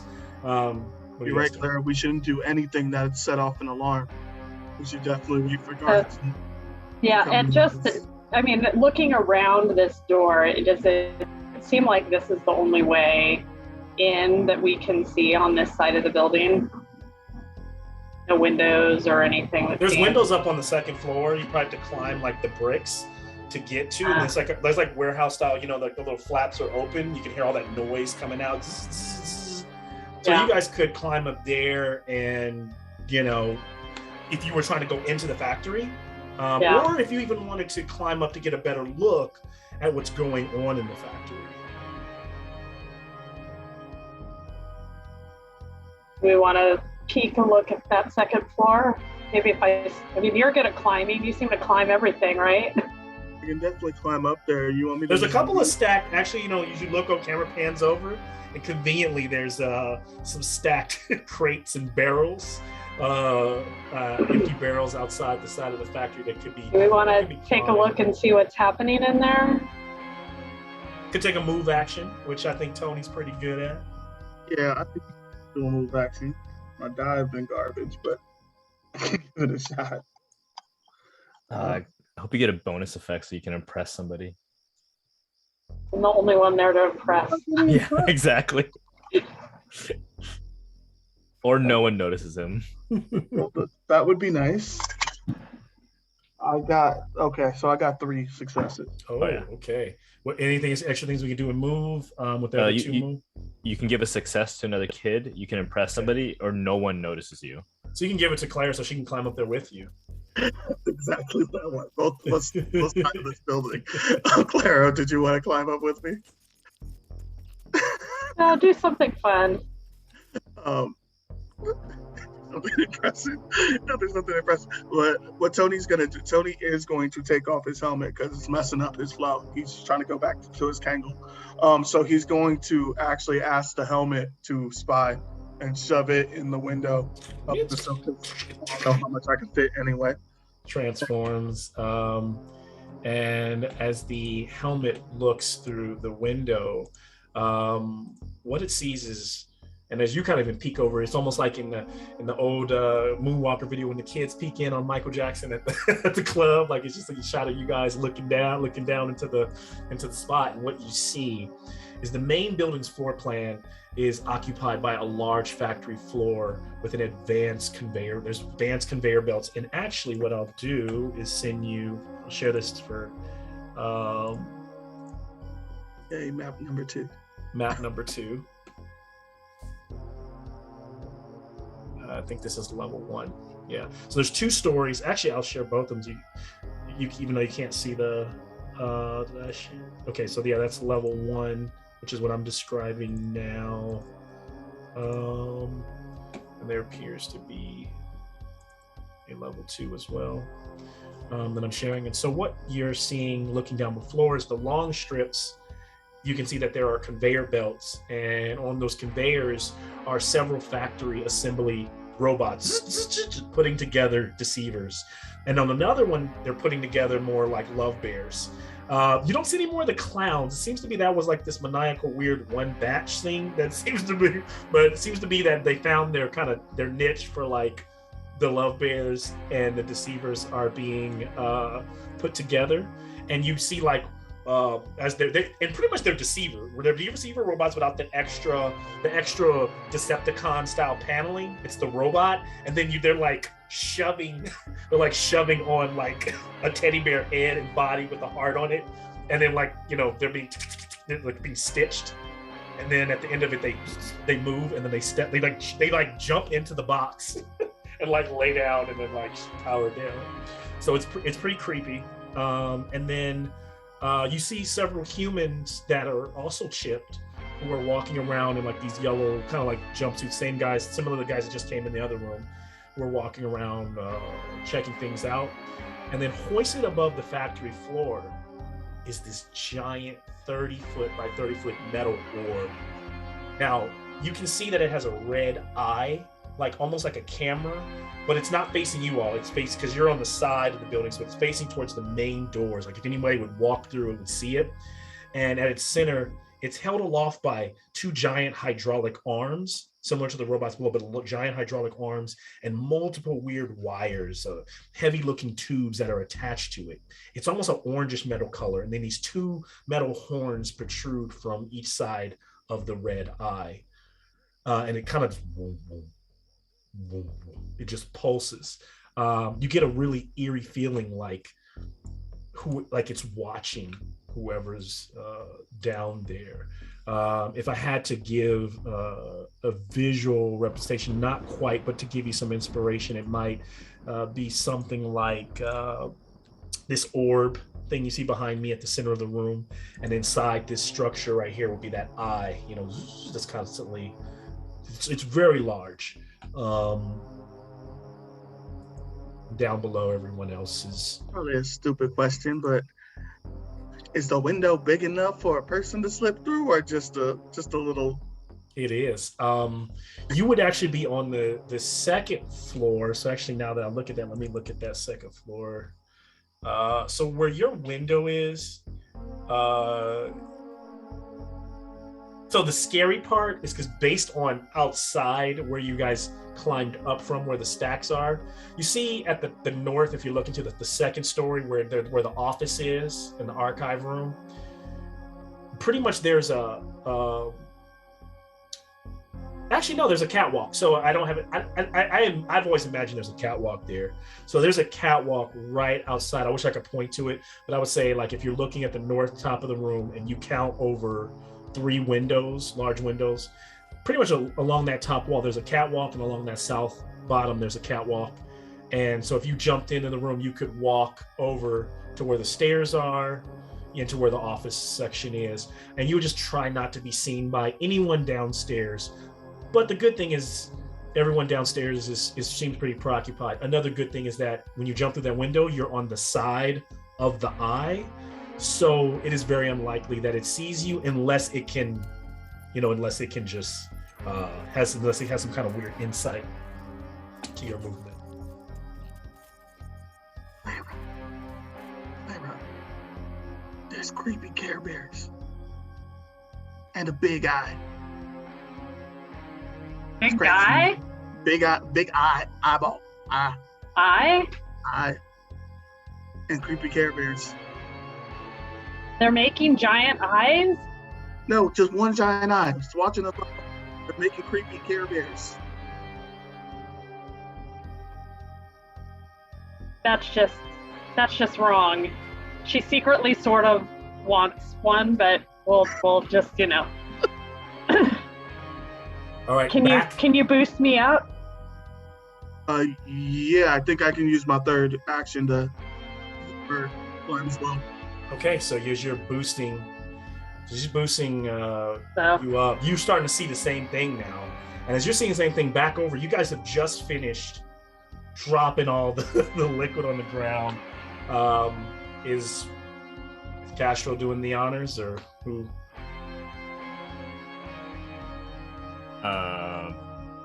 Yeah. I mean, Or like, is it Garth? What do you guys? Because I mean, you guys. I mean, unless there's some more that you want to add, I'm kind of going back and forth. But I imagine when we cut back to you, you just finished dumping, gasoline all over everything. yeah, I just kind of want to go ahead, Jose. I was gonna say. Now remember this: you are about to start a fire. And Well, that's why we were saying it. Go ahead, Yeah, Jose. yeah. I was gonna say. I think we want to wait until. Okay. Yeah, we're not lighting this fire right now. If anything, I want to pour like a line of gasoline to like the back door, Okay. just so that if we have to run outside because I think our intent is probably to go back to Clara, so we just want to set this up as a booby trap. Got it. Okay. On a side note, though, if there's any humans in the building, that's something that we're not gonna do. Like, There are no the humans left. They went back to the the main room, and I don't want to unknowingly kill another human gotcha through destruction of an entire building. Because I would argue that I think earlier in this adventure, I don't know if Garth knew that there was a lady up there. Maybe he kind of did. I don't know, but I don't want to do it again. And so we cut back as you guys are just kind of pouring back to the door. As you've just finished dousing everything, we cut back. You're hoisting Clara, you're just getting your first view inside of the factory when suddenly, boom, you both feel the barrel you just get blown from under your feet. Both Tony and Clara go, so much it like tumble to the ground. As you slam against the ground and roll off, you hear and the 3 of these drones fly by, the ones that look like ships, and they land and they all come down like hero style. They're still little. And as he goes, "You took me on once before, but I'm going to finish this." And it's Sharpscreen and his 2 cronies facing off against Tony and Claire, and he he cocks his guns, and then he goes, "Not today." And then two blades come. They all like have blades come out, and they go, "We're not part of the hive. I think for myself. Megaton doesn't control me." And he just goes rushing in. What does Tony and Claire do to overcome this trouble? So they coming after us? Yeah, he knocks. So the barrel tumbled, but no, because there's so much noise inside, it's almost like you guys are in the backfield, like right behind. You've landed on the ground. You're right next to the basement. The basement got the padlock. You fell from above. You can still climb back up, but right now you're standing there with these three, robots that are approaching you. That almost they want to like squabble. these little. Well, these no, little but he said he doesn't want to be controlled by the mind, right? Yeah, so you get the idea. There's only three of them. They should just be like chippering away, but he's talking on his own. He's talking like Sharpstream, like he has his own personality, like he's upgraded, like he is his own thing. Okay. You can't stop me. And we're trying to stop the hive mind. You can't stop Megaton either. I'm taking his position. Take them out. And the two of them transform and go fly. And like as Tony was as they fly by, they cut. Clara's pulling her book, her giant book, her calculus book, out of her backpack, and is ready to swing at him. Nice. I guess. So I left the boombox on the ground, but now that we're back on the ground, he's gonna pick that up too. And so your helmets like kind of fall to the ground, in like little transform. They transform, and they're like kind of standing there ready to fight with you. What do they have to fight with? Nothing. Get out of here. Just nothing. They just have their fists. Yeah. We are not prepared for this. Just saying. At that, back on the other side, right after you just finished kind of like dropping the gasoline, something moves inside the truck, Jose, and as you look up, you, Garth, and Chase is like, "What is that?" And out of the truck walks four of these plump clowns, and they're just giggling, and they all have like a blade comes out of their hands too, and they all kind of like start walking down the ramp towards you. All right, so is it single file line, or are they kind of? No, they're kind of coming down like bunched. Okay. And Jose's gonna take off the backpack and use it to just kind of swing at that group. Okay, so I'm gonna treat this as a collective trouble for the entire group. This trouble needs a number of successes that are usually multiplied by the amount of players. So this can be described. We can go back and forth, kind of cutting back in between this entire fight. However, creatively, this group wants to solve these issues here. Okay, so God. Why did you have to play that? It's like this. It's like if you know the soundtrack, you know it. Classic 80s movie. Oh, what is it? Killer Clowns from Outer Space. Killer Clowns from Outer Space. Okay, I'll put it on my list. I have a bunch of 80s movies I need to watch. Yeah, that's one. And they like kind of leap off, and they start, these evil little clowns start trying to take you guys out. If Renee's gonna swing with his backpack, I'm swinging with the, I don't know. Is there a gas canister that I was using? Yeah, so you want to swing with your canister, so you're using force. You don't have to use force. You can try something else to get us, because you're looking for creative ways to get successes to add to a collective of successes. I see. Because there's a number of successes to beat this entire situation. Sure. I mean, naturally in this scenario, it's like, how am I going to react? Right. Like, I want to pin one down and like program it, but that's not going to happen. It could if maybe Jose hits it first and knocks a bunch of them down, uses force. You have to think less like D&D and like, what is my action? And more like what happens in this sequence, like what happens in this scene, right? Okay. All So right. whatever you commit to, though, whatever skill you do use, as long as I don't say like that's just not possible, right? I mean, you're the king of coming up with really wacky stuff to try. So I'm All right. I'm down Give me. for it. Yeah, give me a second. I mean, yeah. Okay, so how about I do this? I'll try and use move, so that way he just doesn't swing. He'll like go forward and kind of do like a soccer somersault. So he's Okay. able to kick one back. Fix it back to up. Garth. Yeah. All right. All right, so go it's- give me a move. Ooh, one success. It's like coming towards you, Oh god. and then it just boom, you kick it, and it goes flipping backwards, slamming down on the ground. And as it's like, it's still actually as it gets flipped, it's like in the air being kicked backwards. And you can see it like the way Jose did the kick. It also slipped. The other couple of them next to it slipped on the oil, and they kind of lose their balance for a second. Is there any way to capitalize on this, Garth? Chase is already just like fighting with one of them, like cutting at him, and then we're just like they're just literally having a straight up duel. Man, I mean, the easier thing for us to do in this scenario is literally just run out of here and light it on You can fire. do that too, but it's But it's gonna cause like total destruction. All right. Well, I guess like yeah. I guess if it's like slips and there's like one that's like Garth or Chase is like taken care of, I am going to.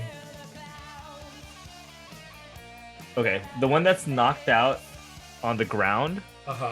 Okay, like if it's not on the ground, I jump behind it and I open up its like its back of its head. I'm gonna go ahead and use program, because program uses the ability to create and manipulate computer programs or electronic devices.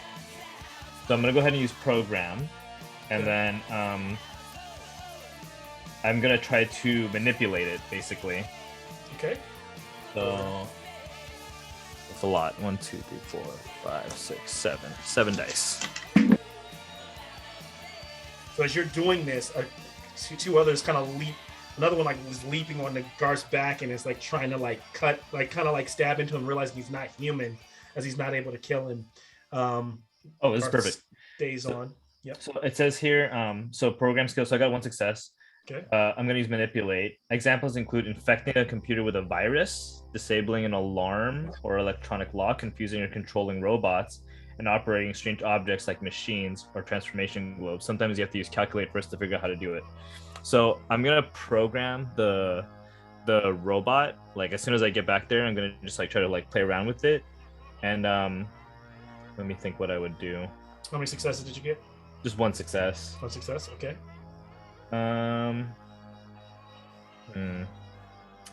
So that's it. You're not going to be able to make another roll for the whole your program is. So you can describe all that stuff you're doing, Yeah. and kind of back on the other side. Tony and Claire are fighting with. Yeah. So you said they're coming at us with their swords, right? Or Yeah, and Yeah. it's a like so like far how big are these swords? Like they're like little switchblades, like and so far they've Okay. missed. And like I imagine like it's not all like you guys are moving around right now. We were watching it cinematically, and they flip over you, and then every time you like swing a book and miss, they leap up and transform and like fly by you and then transform, Okay. like and kind of move. And so they're constantly hitting you from different locations, like a jet flying at you while someone tries to cut your like your Achilles. do they seem pretty agile for Very. what they're doing? Very Very. agile. Okay, even for plastic toys. Okay. Yeah, you can tell that Sharpstream and his group are clearly upgraded versions Okay. of their regular toy forms. Okay. Now, So what I will swatting give you- at them I'll give with math books is not proving effective at this point. Did you roll yet? You haven't rolled. If you I haven't rolled anything. If you want to choose force, I will also allow, since that's all they really can do. I can choose to have both of you can add a +1 if it's depending on what if it's force related. I can see you adding +1 for your helmet trying to help you in some way. You can decide what that is. Okay. Yeah, I'll do that, and I'll use it's actually a geometry book. I'm not quite in calculus yet.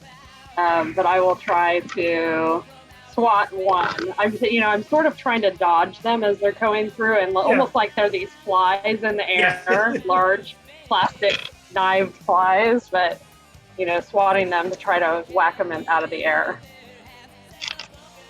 I don't have very much in force. I did not succeed. I'm just swatting wildly. You can still push if you want to take, or you can use luck if you have any luck. I do have luck. And is that a reroll for luck? It's a reroll for anything that you fail. Okay. I will use one and see if I can get. I got one success on that one. Okay. All right, and then Tony. So this one success is force. It's not just one hit, right? It's visualizing you fighting back every time you tag one of them, right, with the book.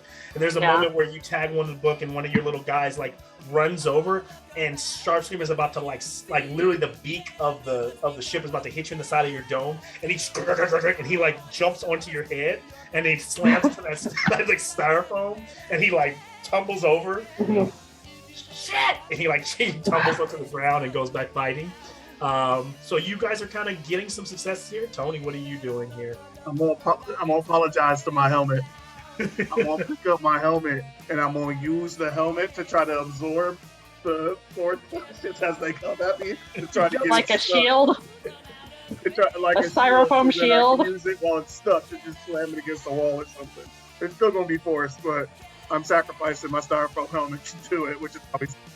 You got it. You still get the extra die for force. So Jose got one, Garth got one, Claire got one. I got two. Okay.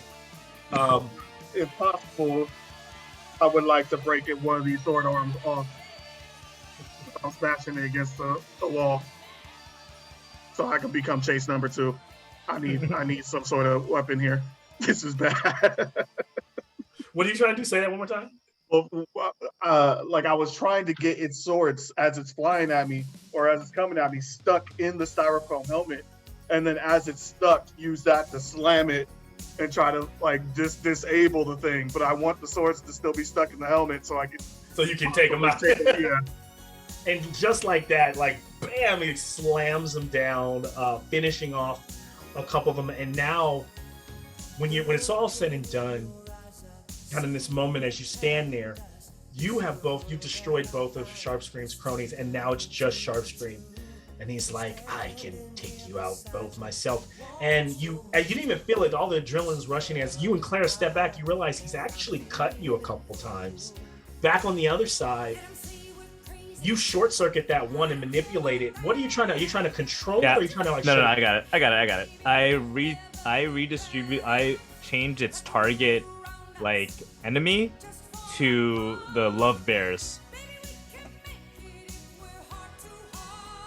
You change it to be a love bear? Yeah. Like in terms of how it acts? No, I change it to it's going to attack the love bears. It attacks love bears instead of going after us. Okay. And I want it to be happening to this music. Okay. Slow motion. So the other one is just running into the love bear boxes and just tearing into the boxes. Yeah. That said, there's still one clown, very angry clown that is walking forward like, and this one needs to be taken out. Here's where you guys are at. No more no rolls to be needed. You guys got 5 checks, right? The trouble was twice your group size, which is 4. You're 2 away. 2 of you need to take conditions to halfway fulfill the success. It's going to have to be one condition from each party. And so describe how you complete the scene, but you've got to take a condition in doing it to this song. So it's either Garth or Jose. I have an idea of how Garth would do it, but I want to hear Jose's idea. I would take the condition of upset, and then if that last clown is below the ramp, Jose would just literally like jump and like Godzilla meets Bambi. Just step on him. And he just kind of leaps off the ramp. And I would take the upset condition.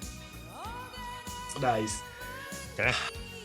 And just frustrated, standing up, wiping the crunchy broken pieces, covered in this weird silky flannel or whatever the material was that this clown was wearing.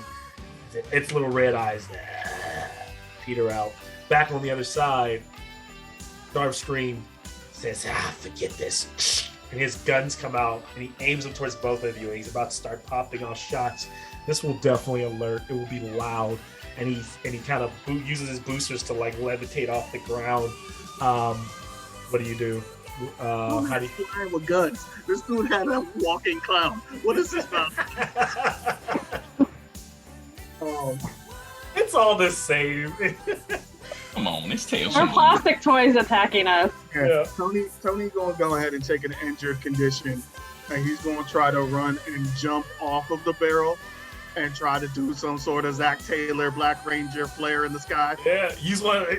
We never see just woo, and as he does it, straight out of Power Rangers 90, just spin kicks, starting pow, and as he takes the engine, what happens is the boom. There's like a boom, and at the same time there's a boom, there's a loud bang, like someone dropped a barrel inside the factory, and that the bullet barely glazes Tony's cheek.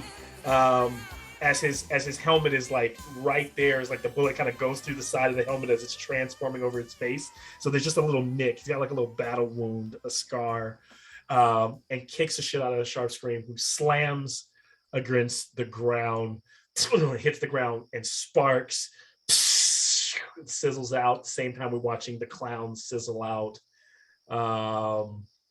and it's quiet now. As you guys look around, waiting for just the commotion, waiting for other deceivers to clearly pop out and ambush you. But there's nothing. This is a moment to figure out, does the group, do you regroup? Do you stay where you're at? What is going through the characters' minds right now? Jose wants to find Tony and Clara. Yeah, and I think we're in the same boat, because I don't think we can, unless we try to restack the barrels, climb through the window, go through the catwalk, and then somehow get to the basement. Our best bet is going through the keypad, and we need Garth for that. So I think we would meet up. We would try to meet up. Me, Renee, and Chase would meet up at the keypad. Okay. So you guys are kind of so I imagine you guys are like heading toward each other. You guys are all heading towards each other. So kind of like running through the grassy area.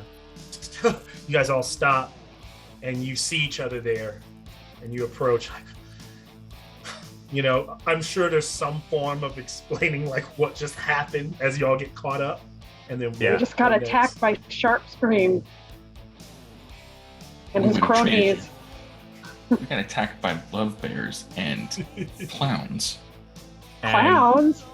Yeah, they were scary clown robot things. And just so everyone knows, that building is covered in gasoline. And Jose pulls out the picture. And Clara looks straight at Chase when he says that.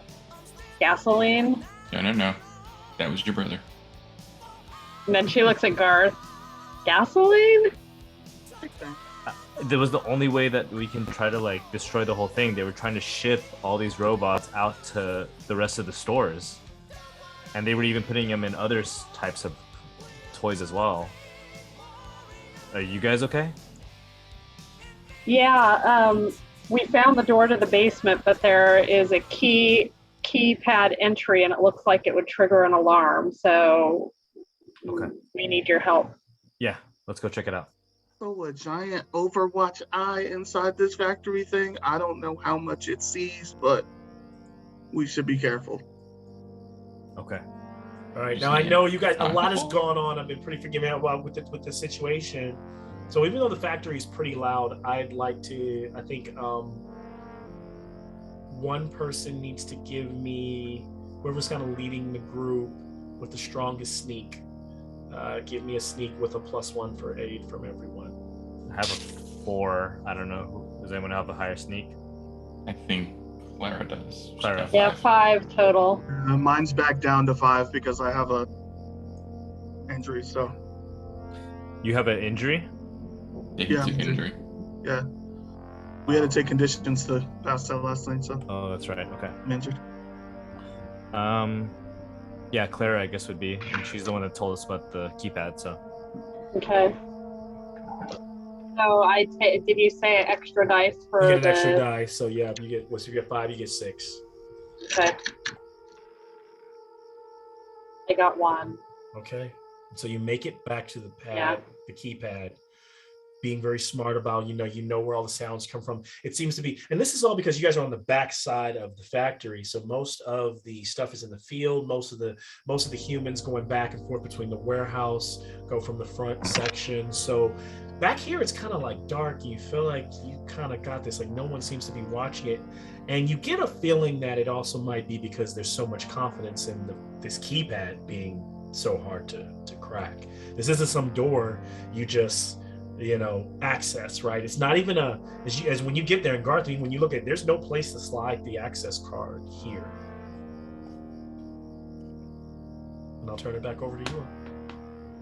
So I explained to him what I saw when I investigated it. And, Yes. as you can see, look, it looks like these wires connect here, and I think this will trigger an alarm. And so I'm just sort of showing him what I see, which I'm sure he knows, but yeah, can I get a bonus for that help? The investigate needs to be to understand how the alarm is mounted. The calculate to just kind of really see how the alarm works, and then the tinker to actually disable it. Okay, so how many rolls do we need then? I'm helping him however I can. So the help would just give him an extra die if he's going to make all or some. Different people can make certain checks, but if he's investigating, his calculate, and his program are all the best. And the third check is an option. So it's investigate and calculate so far seem like they're kind of locked in stone, and then program or tinker could be that final one that kind of does it. Do we need to reinvestigate, or does the investigation that I did sort of cover what? Good. That's fair. I will treat your investigation as the first success because you're the one that, remember, you found out there is an alarm. So there's you're right. There actually is no need to do that again. So really it's a calculate and it's a program that needs to be, so really only 2 checks or a tinker that needs to be done. So, And I think Garth is going to be the strongest on both of those, I'm assuming. and also remember that because for sneak, I got 3 successes. We have bonus effects for that.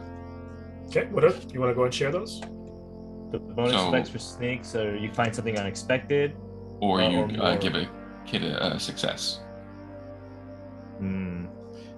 It's a success on the same type of check, right? Or is It just says, I think it's It just give a success to another kid. I think you Okay. can interpret that however you want. Yeah, it's I interpret that as giving another success at any given time to another kid who needs a sneak roll. Make sneak roll. Yeah, I'm having a hard time seeing the translation of how that would work. So yeah. I'm gonna roll. She with can that. somehow be more stealthy doing this. Yeah, and maybe I would give it to something else that was kind of trivial. This is a big thing that needs to be cracked. So yeah, I think a roll is required for this. So when we set this alarm off, we get help on our sneak to try to get away. that I will allow. That would work. That is the way it could work. So you want me to roll calculate and then a program? Yeah. Okay. I'll calculate, and I got a bonus help from Clara showing me all the wires. So I'll roll a 7. Okay, I got 2 successes. Okay. It's just more like questions for calculate. I'm not sure if I need to ask any of them. If you want to, you can. I guess, well, the thing that I could already tell is like the alarm's gonna go off, right? So one of the questions is what problems could it cause? I guess the question is, how can I use it? So like this like keypad alarm thing, is there any way that I can use it differently?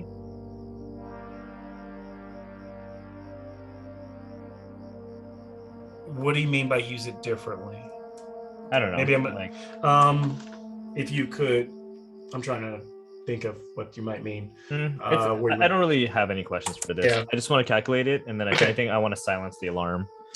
And then my next one is a program, you said, right? Mhm. So this one's Add actually or tinker, whatever's higher. 8. I'll do 8. Oh.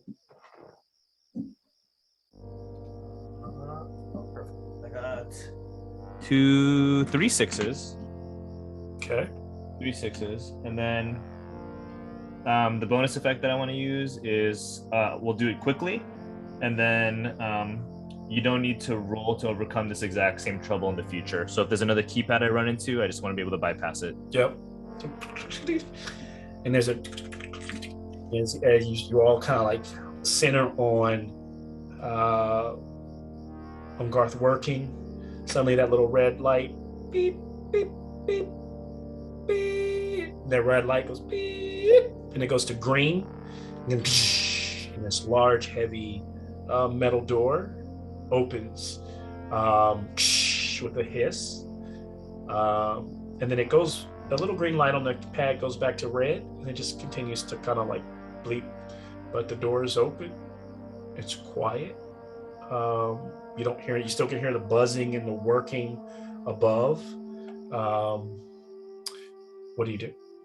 It's so as the door, as the door opens, it leads into a room, like a short flight of stairs down, like not very, maybe 6 feet, down into a small basement.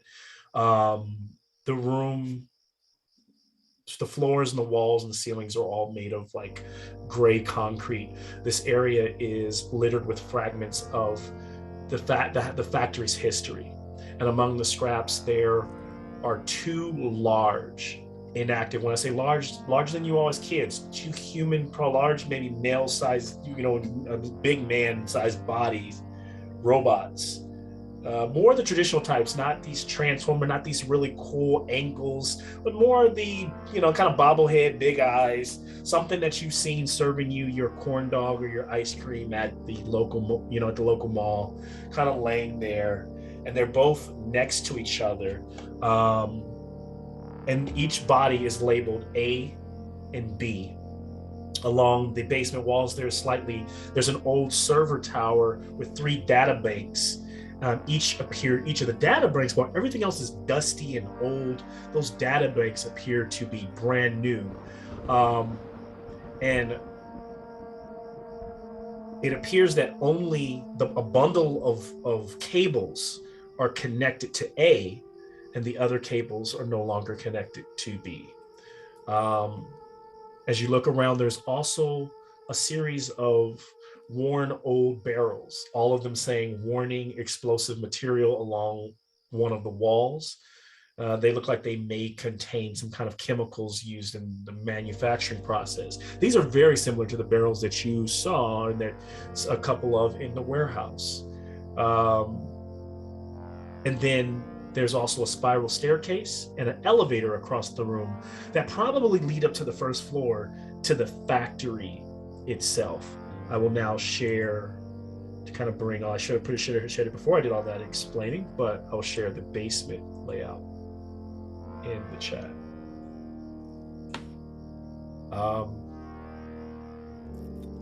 Okay.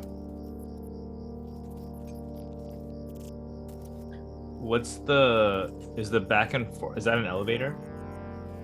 The up and down arrows? Yes, the up and down signifies an elevator. Okay. The 3 data banks. So when you guys come see where you come down the stairs and you open the door, so those stairs actually are where you come down from outside. The door opens into the room. Staircase to your left that goes directly up. Elevator in the room to your right that goes up. And then the data banks and then the bundles of cables from those data banks are linked to A, and then a couple of those are severed from B in this large room here. About 5. When you say that they're severed, like are the lines cut or they're just disconnected where we can reconnect them? They're disconnected. They appear to be disconnected. Okay. So we can plug them back in, and then, we do still have the switchblade, and Chase has his hand claws. So, I mean,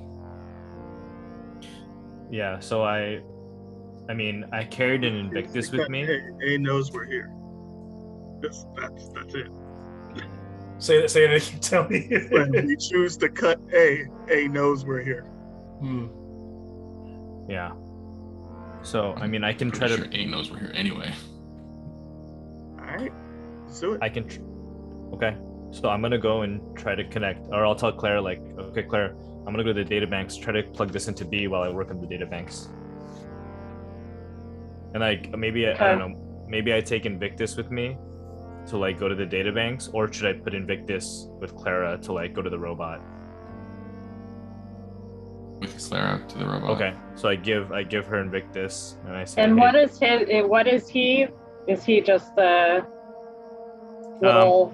I guess the one I robot guy? grab. As you get closer, you realize that B, there's one cable there's one cable bundle still attached to B. And as they're both lying there, A's eyes they kind of like shells of each other. They're both almost like dead robots, not active, but A's eyes slightly flicker like a red glow that's much stronger. It's a stronger pulse. It's not looking at anyone, its head is down. B has a slight flicker, meaning that it is still attached to the system, but definitely not the strongest power that is running through the system. A is definitely dominant. It is more dominant. I guess Clara, your question is what robot? Invictus. Yeah. What robot is that? I guess I grabbed the you have one of the helmets technically. I guess I have the skate. Like I gave you the skate version. Okay.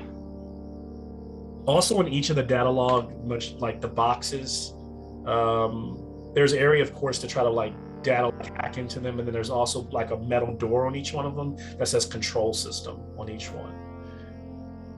Okay. Yeah, I mean, I log onto the control system and I'm trying to just boot it up so that I can get B back into his body. Okay, so you are jacking it to the side or opening the control system door? I'll open the control system door just to look inside of it, like what's inside of it.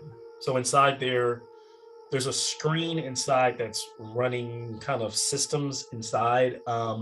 The logs are just a bunch of kind of code, a lot that you, without even checking, can decipher that just allow Garth to know that these are robotic bodies that came from the DART facility nearby. And until some time ago, or a few weeks ago, where these bodies themselves, there's code that shows that they originally contained artificial intelligence.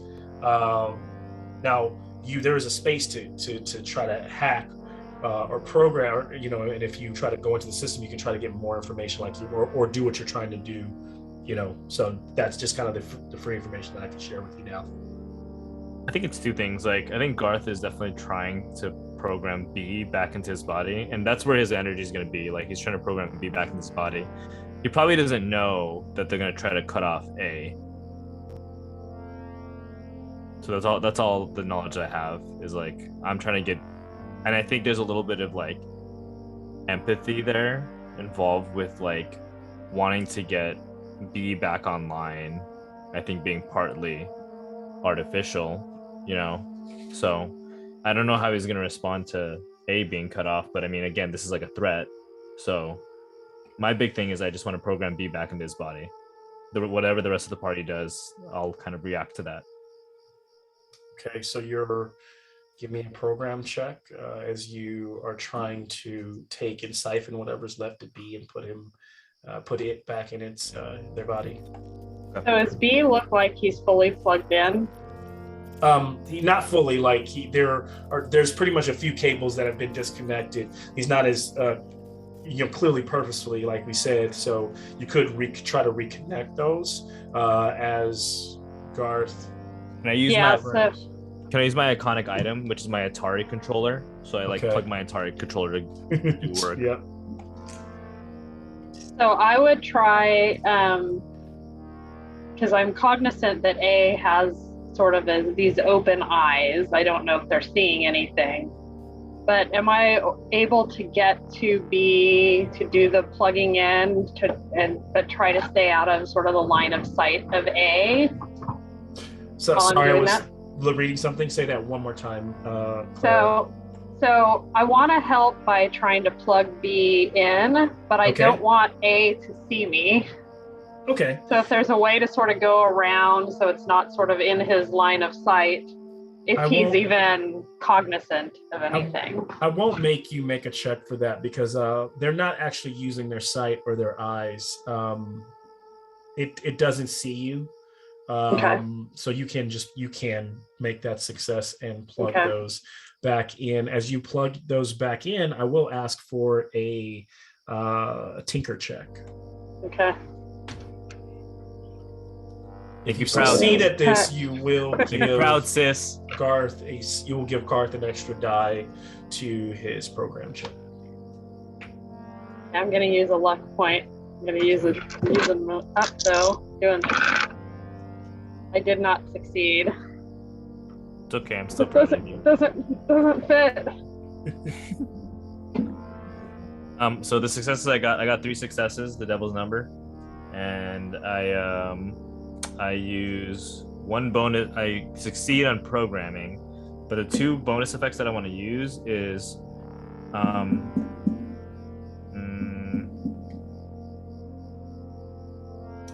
I do it.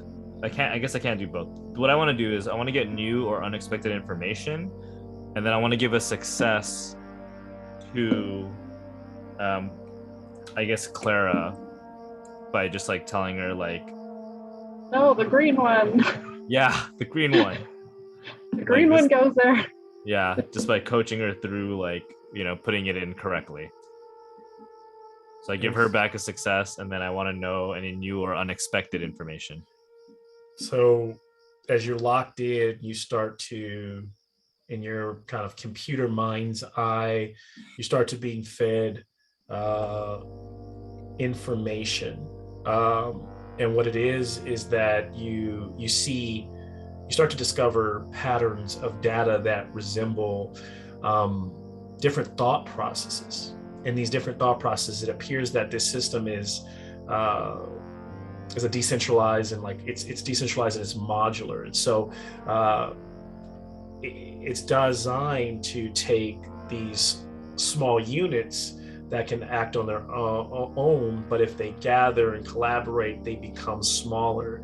The copies of the devices seem to be broadcast continuously via both cables and radio waves, via transmitters here and somewhere else in the factory. What you also start to see, though, is that the code of these two, A and B, are being corrupted and slowly brought together into, there's a new code of a code that's listed as U. There's A, B, and then U. And then U, all those codes are literally just an amalgamation of all of those thought processes from both A and B, and seems to be starting to act on their behalf. So now with this success, you can reactivate B if you would like.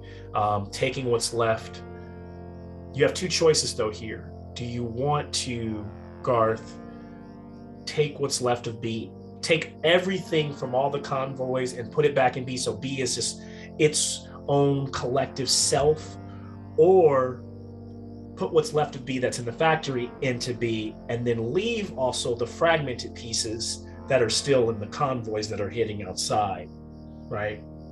I'm confused. Or do you, so, because you're telling me, you say you were going to try to reactivate B as a actual robot, or are you trying to do something else? Because it sounds to me like you're trying to bring B back. If you're trying to get B back, then you could take what's left of B that's in this system, put it back in its form so it will wake up and walk around with you. But there's also a little bit, you can go a bit deeper if you want to basically make B more whole of itself, is to shut down all those Evictus Prime dolls and toys outside and just have B exist in this one robot. So or bring B back as a scattered, still fragmented.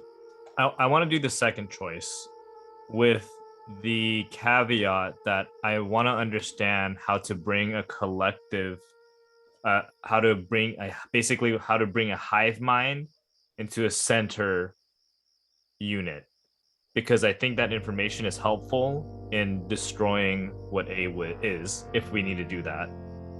So I want to bring the collective hive mind back into one being. I want to understand how to do that and be able to do that, just in case that's what we need to do to wipe out A.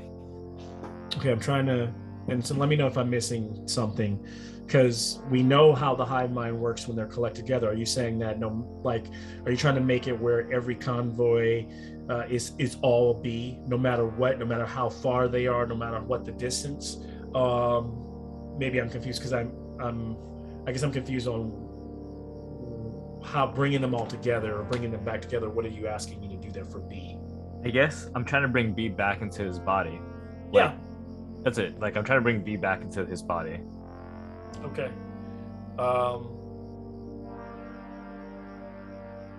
Okay. Putting B back in. Give me a regular program check. Do I still have to do it after? Oh, did you have an auto success for it? Well, I had 3 successes. Okay. I was like, asking for new or unexpected information. But Got it. I'll roll it again if I need to roll it for program. I think you're putting B back in his body regardless, but I think I'm asking for another check now to see if you can how successfully. Because all I was asking you, what I was trying to understand, is when you bring B back, all the other bees that are in the robots out in the yard, do you want to bring all those into B as well, or do you want those to stay active convoys that are? That's all I was asking. Yeah, okay. They can stay active convoys. I thought like I had to break down those convoys in order to bring all of bees. I was asking if you want to do that. That might make B a little stronger or more whole himself, or just keeping them as having multiple assets at your advantage. There's kind of pros and cons possibly at each. Yeah, I'll still keep them at multiple assets on where they are. Okay. Like I think then I won't ask for another check. I got successes on it anyways, but yeah. Okay. So the robot kind of starts to stand up and pulls the cables from his head and stands really tall, looming over you. And wow, thank you. I appreciate that. I'm finally back. And its speaker cord doesn't sound anything like the Invictus. It's a different. What now? I still seem to have connection with our friends outside. What's everyone else doing as Garth is, as you're kind of experiencing the robot come back? Anything?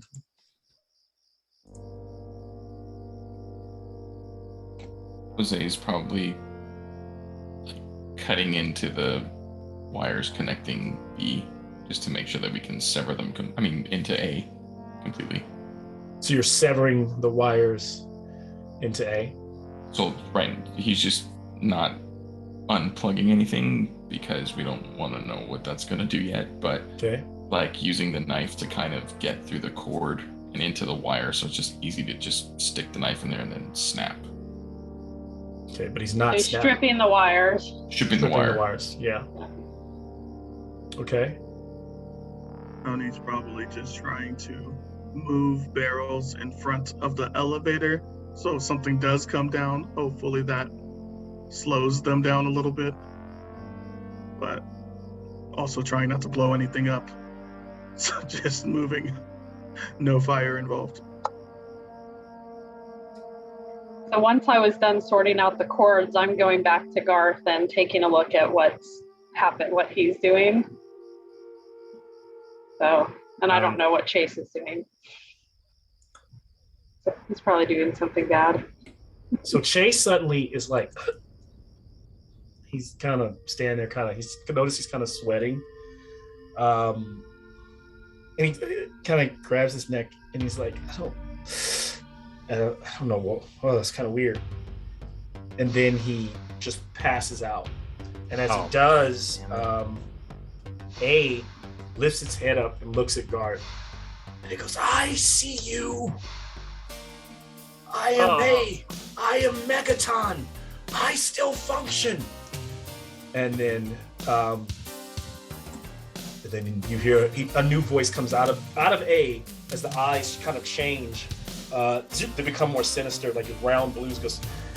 And he goes, you want to bet? I am Unichrome, and I no longer need this body, and you cannot stop me. And then A just collapses over, and then B is like, oh no. What's going on? Unichrome is collected all of what's left of us into himself in the factory. The little bit of me that was in the system has been in there for weeks. The computer system is planning to ship toys outside of Boulder and all over your cities, to your world, where all of your humans will be installed. It is no longer the Megaton. He is then going to take itself, it calls itself a he, it will take itself to a nearby satellite facility in a launch pad that hasn't been used by DARPA. It already has the codes. It will then launch a portion of itself into the atmosphere. It will become a satellite, and it will run all of its operations from space, from your atmosphere. Is all that on this computer, or is it inside of Unicron? It's inside of Unichrome. Okay, then I don't know what's going on with Chase, but somebody pick up Chase and okay, guys, we got to get Chase out of here, and we got to get Unichrome to the warehouse.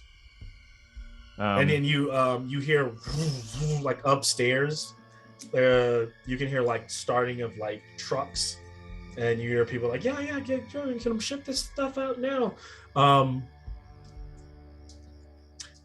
Comprehend check from someone who hasn't given me something in a while. Tony. Oh no. Tony is a passive observer of this adventure. I mean, y'all into robots and shit, right? So you can't help with that.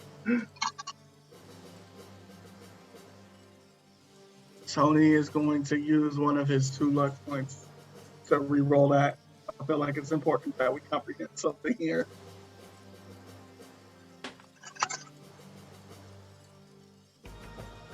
Nope, still no successes. Right. So I mean, I think everything you guys have, you guys have everything you kind of need, but really it's up to what do you do here? I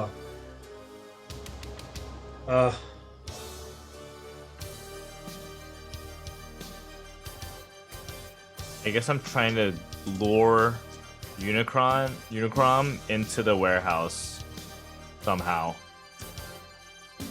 So is Unicron the giant eye? It's the giant eye thing you guys saw above that's literally floating inside. Okay. Like literally being held by those 2 arms inside the warehouse. Oh, it's inside it's inside the warehouse, or it's inside of the factory? No, I'm sorry, it's inside the factory, which is upstairs. Okay. You're in the factory. Can we blow up the factory? Yeah, let's try to blow up this factory. I shared some information about what's in this room as well. Yeah, the gas. There's some gas, isn't there? All right, start kicking the barrels over. Oh, want to blow up the basement? Evictus, or we'll call him, or you could put one in the elevator. There's a ton of that stuff. There's multiple barrels upstairs as well. You could do this. I feel obligated as my code. I don't want to. There is a innocent human. There are actually several innocent humans upstairs. Is there any way that I can assist? Oh, that's right. I mean, get them out of here. I have an idea. Jose. Why don't you light up the warehouse? So maybe it'll pull all the workers out that way. Chase, okay. why don't you go with him? So we'll go and do that. Chase and I will go up. All right. So explain to me as they go up into the top level, as you go up the elevator, the stairs, and as you get up there, what are you planning to do here? Try and. I mean, at this point, there's no point in really sneaking because it knows we're there. Well, are you going out the basement stairs out to the warehouse, or are you going up the stairs inside? I think we want to go Out, right? out. Yeah, because we fueled it all the way to the doors. The Where silly we exited. children in the basement do not worry me. Finish packing the trucks. We ship tonight. And it's like his voice just rumbles from above, like, right? Because it's like right above you in the room above. You're just like now hearing that voice just rolling from above. I guess like here's my question: is when you saw when we saw the people bringing in like shipments and stuff, the humans, are those humans chipped also? They're all you would assume that any Everybody's human chipped. here is chipped. Yeah. Okay, It's working. then I still think that Jose should blow up the factory. Hopefully, just sending. I mean, I don't think. Yeah, go ahead, Claire. So you're did the factory or the The warehouse. warehouse? Sorry. Blow up the warehouse to pull people in that direction, so that at least the humans aren't there, and then we'll figure out what to do upstairs. He's blowing up the factory. Or the warehouse. warehouse. The warehouse. Okay, The warehouse. Got So it. he's Okay, going you up guys the are running basement back outside. Got Yeah. it now. Because that's what I didn't understand. Yeah. So Yeah, you guys and are going to running the- across. Yeah. Yeah, going to the exterior door where we move the fuel all the way down, or the gas, and then lighting it. Light. And then you watch that fire kind of roll inside. You hear, and then the windows in the warehouse start to blow out. Flames start to go up. Smoke starts to rise. You start to hear a couple of like love bears run outside and like trample over, like On fall fire. over and burn and start to just burn. Like one like clown is just walking out with like one of his like blades. and just, Wow. like, I think while that's happening too, I open up the door to the factory and I yell in my most manliest voice, "Hey, I think there's some people in there." What are you doing? What are you trying to do by So doing that? you walking up the stairs of the basement and yelling from that door?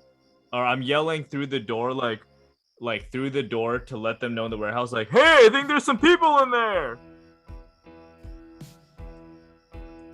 And so you're doing this to the factory, to upstairs for the factory workers that are upstairs in the factory. To try to get him to go check it out, I think.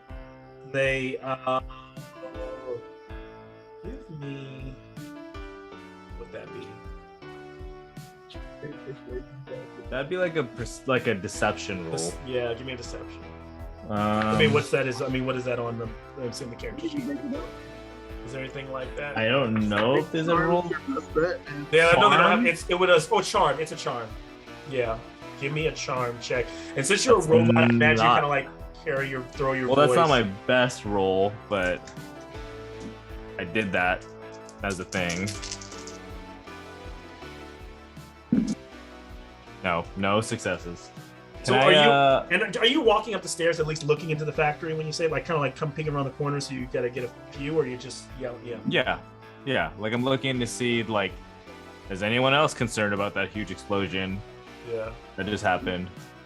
I already used my luck point. I've already put. You know what? I'll push in this like last final bout. I'm freaking scared that Actually, this is gonna happen. by the way, this is starting. So this is the first roll that is starting our final main check. So this is a extended trouble. This is an extended trouble where each of you can make 2 different types of checks. So the first check, right, is for we're trying to get people out. We're trying to destroy the warehouse, right? So we'll kind of like feed off of each other. But so you're trying to get the people out. Garth, what'd you get? I got 1 success, but I took the scared condition just because like I'm afraid that like everything that these robots are saying is gonna happen. They're gonna ship them out and get all these humans enslaved, basically. Yeah. So 1 success for charm. Success. And as he's fearful, he looks out and he's trying to like telling people like, go outside. You start to realize, Garth, to get the success that none of them are responding to you. They're shipped. And then you realize when you say, the product is being destroyed, they all like start to march towards the door. And there you see Tony's friend, the guy who works at the record store, who is shipped. You also see, that's one of the most recognizable faces that you see. And as they start to turn and march out, Jose, you're watching your grand, the flyer. Tony, I imagine one of you is carrying Chase. Can I have, this doesn't count against the successes that need to be made, but can I have a comprehend check from Garth as well? Can I have Clara do it? Well, because you're the one that's like upstairs. It's because of where you're at. Okay. Yeah. Comprehend. Mm-hmm. Okay. Oh, that's pretty good actually. 666, devil's number. Right. So you also notice that up here on this floor, there are a ton more of those barrels, those chemical barrels, even more flammable material as people are pouring outside. Clara, what are you doing? What's Tony doing? So what do you see, Garth? What are they doing? So and you also see the big thing above you hovering over the room. Yeah, I'm basically behind, like down the stairs a little bit, asking him what's happening. Like I tell Clara, like I see the big eye thing. You also see one of the guys, as the people are leaving the factory to go see what's going on outside, one of them is getting into one of the trucks. There's like an 18-foot truck, and that's in the factory, and he's starting that, about to and the front two gates are open at the far end as people are exiting and running out. I tell Clara, like, that truck's about to leave, and I tell her about the eye that I see, and I say, it looks like they're all getting ready to like ship out. And also there's all those like explosion barrels, like the ones that you shoot in a video game. Okay, so I rush upstairs, and then I immediately look to see if there's a way to get the eye to like fall. So like, I don't know if it's suspended in something. It's just suspended by the two large hydraulic arms that are locked into it. Okay, so I'm gonna try to figure out if there's a way to disable one of those hydraulic arms so that it falls. Okay. I feel like that's controlling everything. Okay. So I want to try to figure that out. So what you see, Claire, as you look around, you see that there's those little power loaders the power loaders, but what do you call those? Forklifts. So you could use one of those, bring the forklift high enough to ram it into the bottom of one of the arms, and that could tear one of the arms away and cause it to fall down. Can I get to that easily? There are deceivers everywhere at this point. Some of them are running around like, get back to work, kind of deal. Okay, I want to try to, as best I can in the middle of the chaos, sneak my way over to one of those and get inside. All right. I imagine with all the chaos, you don't even need to give me the sneak. You make it to it. Well, unless you want the sneak. If the sneak is a better roll for you, I'll take the sneak. Unless you want like a force or something else where you versus probably force where you try to, or maybe even tinker because you're trying to use this thing. I'll take either. Sneak is the best of those options. Then I'll take your sneak. Give me and your sneak. you get the automatic sneak. You get the automatic sneak success. While she have 3. Yeah. So do I need to roll still? No. Okay. Well, Could I get more successes? I roll. Actually, you can roll to get more successes. Yes. You can. Okay. You can. While she does that, the guy that's like driving, is he driving the truck out? Because the number of successes are really important here. So Garth, you did 1 success so far, right? Yeah. I got one extra success, I Okay. guess. So there's 3 successes so far, if I'm not mistaken. There's still the guy that's driving the truck out of. Yeah, the he place, hasn't. right? He hasn't. Yeah, he just starting the Yeah. truck. Ooh. Yes. Yeah, I run And out. go ahead. As he's doing that, I run out in front of the truck and make myself seen. All right. So as you can do that, but I need a. So he's waving out the truck, and the guy's like, "Get out of the way! I'll run you down, kid. I've got to move this truck." I'm just standing there. Tony, you hear the commotion outside because you're standing on the burning warehouse. They're destroying my product. As this is happening, Tony, what might you do to aid Garth in this? At this moment, Clara, the forklift smashes into on that crackle of lightning. It starts to pitter patter and rain outside. As you smash to the arm buckles. What are you doing? What madness is this? As it like leans over. Oh, and pow! And part of Unichrome slams into the ground and sparks and bursts. You fools! They're on the factory floor. Get them! And you notice that all the little deceivers turn. Their eyes are all red. They know they pretty much all are Hive now.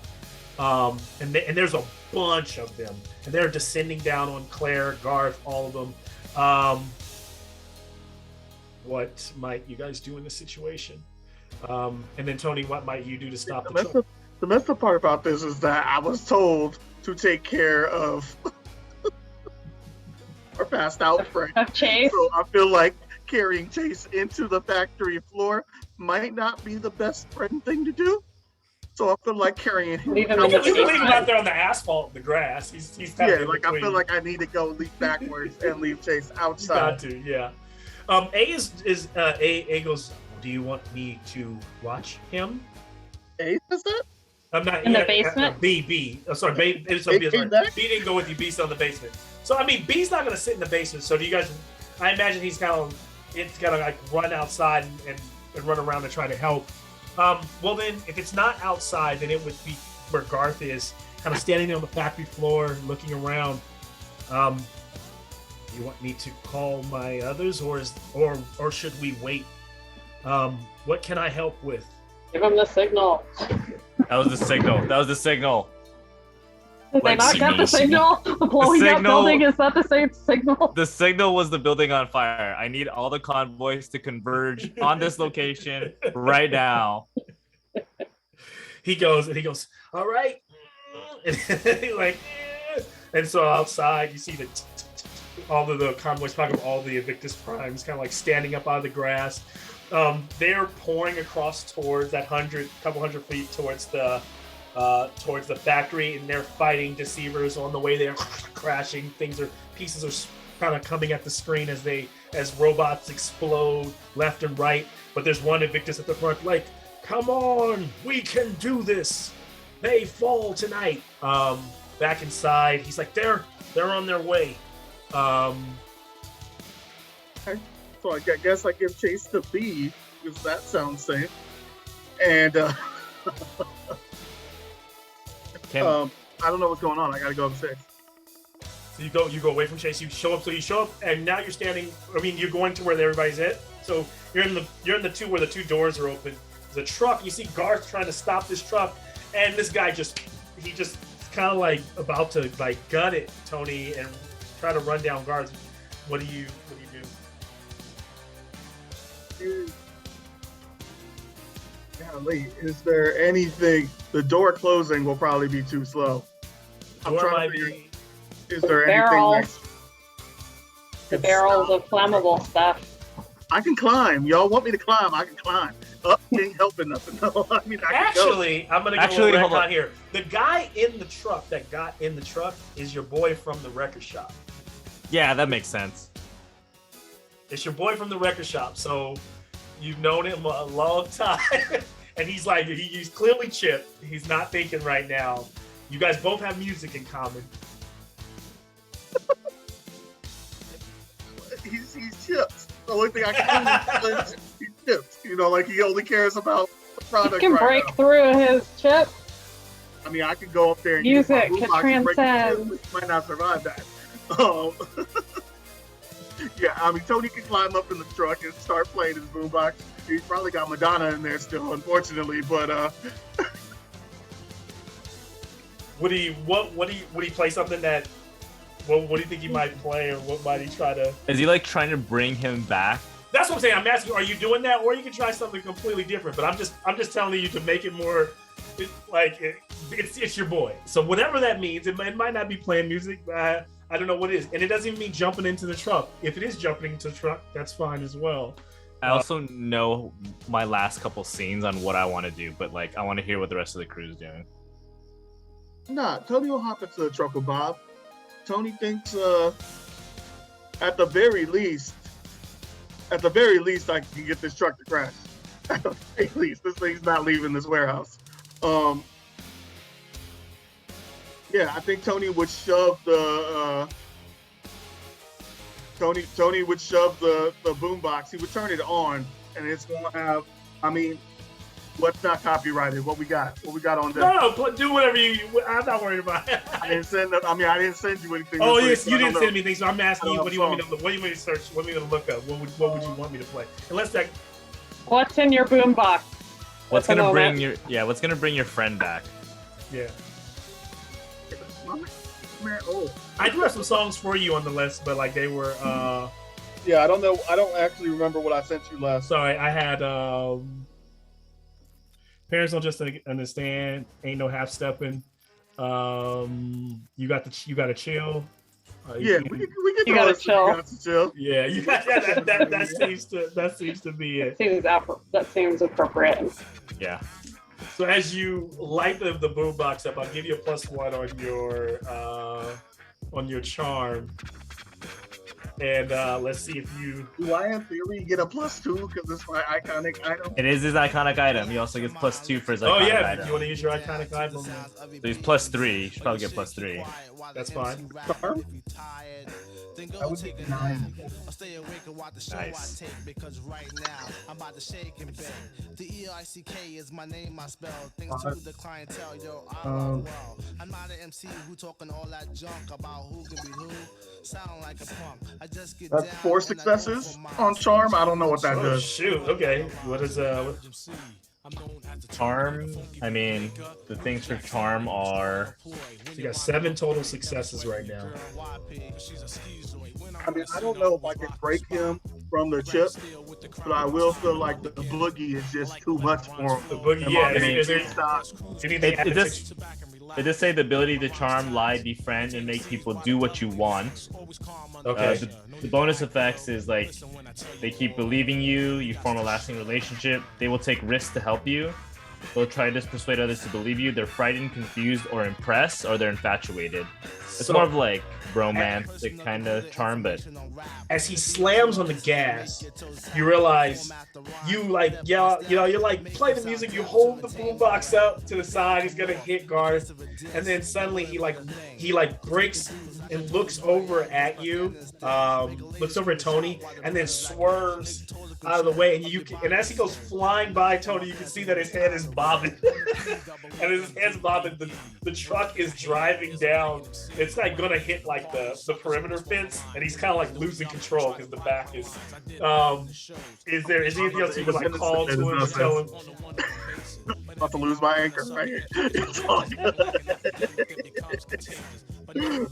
All right, so I guess Cody's running around with the boombox now. So he swerves, and you see him like as he swerves like left and then right, and then Tony, you can see him leap out onto the concrete and roll, tuck and roll as the truck slams through the gate and turns over another big ball of fire.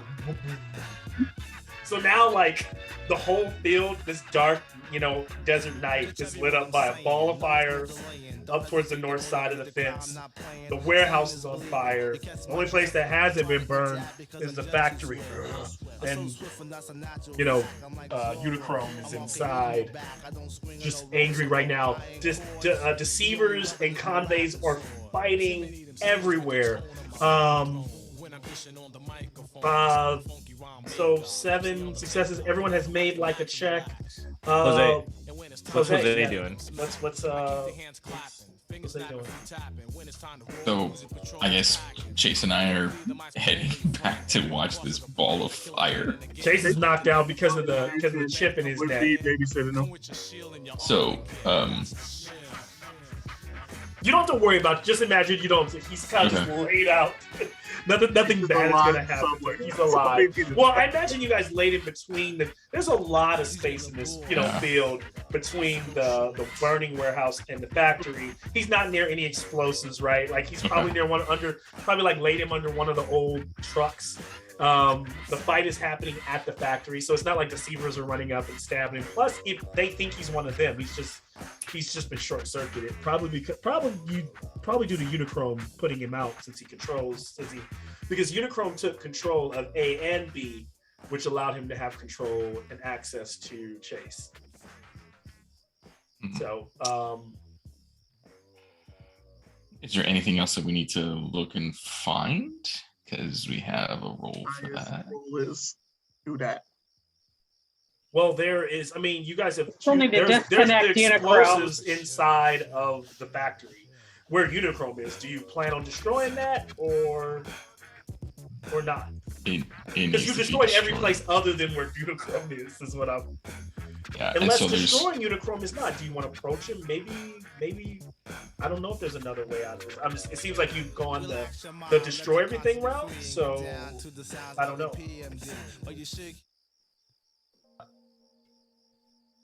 So the only thing holding it upright is the one arm, is the one clamp. He's already got. So Claire has done her part to hurt him by having him swing down and slam into the floor, right? I was hoping that would destroy him, but it didn't. No, near all the barrels of chemicals and stuff like that. I would like to grab a metal rod somewhere on the ground. I can't have you do it though, because Jose hasn't done something. Okay. It has to be each kid contributing something to this trouble right now. Yeah. So Jose would grab whatever piece of metal or rebar or whatever that's left there, and then walk up to Unichrome and be like, "So, can't stop you, huh? How's that working out for you?" You're making a big mistake. Well, you did call us stupid kids. And then he's just gonna stomp and bring that rebar down on him. Now, this thing is huge, so what are you're swinging down? Tell me where you're... Whatever piece is close enough that he can try and smash into. Okay, I think the closest thing would be like the kind of the glass part of the eye, the red on the eye. So it's just a force strike here. Cool. All right. So. Are you? What I'm asking, I guess. So is this okay? Yeah. That. Go ahead and do this. I think at this point, like, if we don't stop him, it's just gonna get worse. So. Okay. Go ahead and give me a force check. One and only success. Nice. 8 successes. All right. So describe for me what it looks like is you ram the this pipe into the eye, and it cracks the glass, and then it peers through, and then the eye gets really red, and you hear like this loud voice blows Jose's hair back, and as it's all happening, then it kind of breathes out. You hear it's not really breathing, but there's a hiss, hiss of gas as the light fades and goes dim, and he's gone.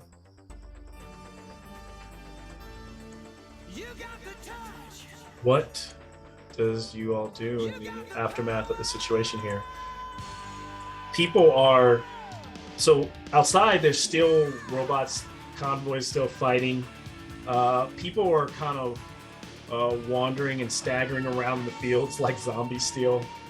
What do you guys all? What's kind of feeling? What are you doing, Jose? Do you leave the factory, or what are you guys doing?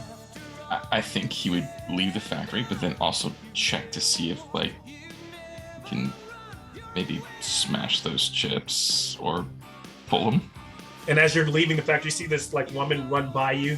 Ha, ha. You don't know who this is, but it's literally the engineer Helen Voss, who has been trapped upstairs for weeks, who no one really cared about. Her glasses are like broken. She's running in her like kind of pencil skirt and white blouse.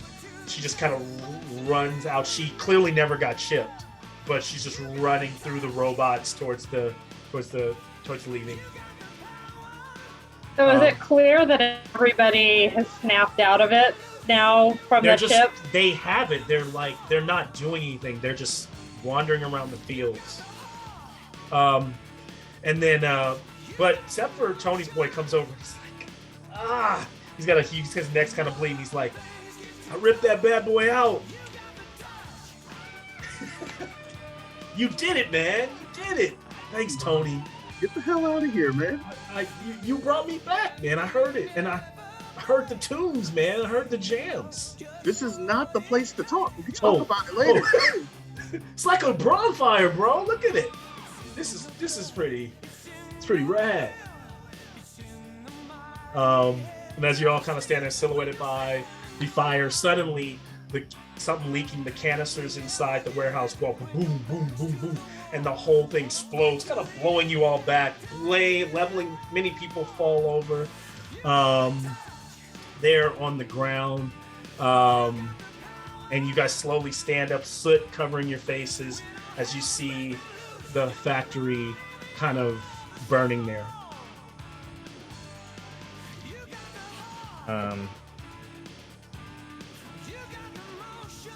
Yeah, I just want to make sure that the people have snapped out of it through that final explosion of the factory. Like, is Unicron being destroyed finally, like, having people, like, come back to consciousness? Yeah. Okay. I think Clara, because she would have climbed down from her forklift that she has. Yeah, she's outside. The factory is exploding. So the one thing that she would want to confirm is that A is not reassumed sort of any sort of consciousness now that Unicron is gone. So I don't know, I think she would ask Garth, is A gone too, or do we need to check on him? That factory looks pretty destroyed. I mean, yeah, does B say anything? You all saved the day. You helped us. Thank you. And A is walking over to you as they've finished off most of the deceivers. And to all are one. Yeah, to all are one. But then he looks around and he's like, well, why are the people still staggering? And suddenly all the people kind of look like zombies. They kind of all stand up and all kind of turn to you all. And that moment, as they all turn towards every person out there. Like, there's probably 10 or 15 factory workers, and then the other people who were grouping on the asphalt lawn, probably another 40, and they're all looking at you. And then all the convoys are stepping back. There's only maybe 10 convoys left, and amongst those is A, the big robot. And as you all back against him, kind of like back to back, you turn and look, and A, all of the convoys' eyes are red, including B. And then there's an explosion inside the factory as this ball rolls out through the main open way into the asphalt field. And as it's like burning like Christine, it's just like on fire. And as the fire starts to spread, it goes, you think you can stop me? And it starts to transform. And as this magnificent thing opens up before you, there standing, Unicron is his own robot, towering almost 2 stories high. You all did not complete enough successes. This is where you need to start doing things and giving me conditions to see if you can halfway stop him. So the rest of the 10 convoys are backing him. The people are all staggering. They're kind of all surrounding you. There's a forklift, there's barrels out there, but you guys are now in the field. The factories are gone. These 3 pluming fires in this large space. You cannot stop me. He looks kind of, he's not exactly like the cartoon version of himself, but he's got this crazy, robot-like face like them. And he is large and almost like imagine this kind of structure with horns. Those two horns that came out, they're now on the top of his head, with the eye and the red in the center of his chest, and like a robotic face on the top. Is it raining? Yes. Okay. I assess the situation, and I look at Tony, and I look at Jose, and I say, okay, you guys got to keep him distracted, but do you guys have any other ideas or like what we could do? Because I think I just need to get up to near his mainframe, but I need someone to help me climb him. Right. I'm gonna go ahead and say that Tony right now is both scared and upset because that big ass ball just turned into a two-story robot. That ain't cool. So maybe like a story and a half. He's actually, he's probably like a little bit. He's probably the size of a really big, a lot bigger than like what MJ would be. He's like I'm gonna go ahead and let you know right now that half a story didn't make Tony feel no better. I know. It's not like, oh, okay, cool. He only has a story now. Like that's upsetting. So I don't know if that's going to help at all. But Tony is now at 3 conditions, and he can help you climb, but it's not going to be the greatest role in the world. So as long as you guys can give me, pretty much in these, you're describing things to give a success, but you're taking a condition. Wait, you take a condition to roll, or do you take a condition to auto succeed?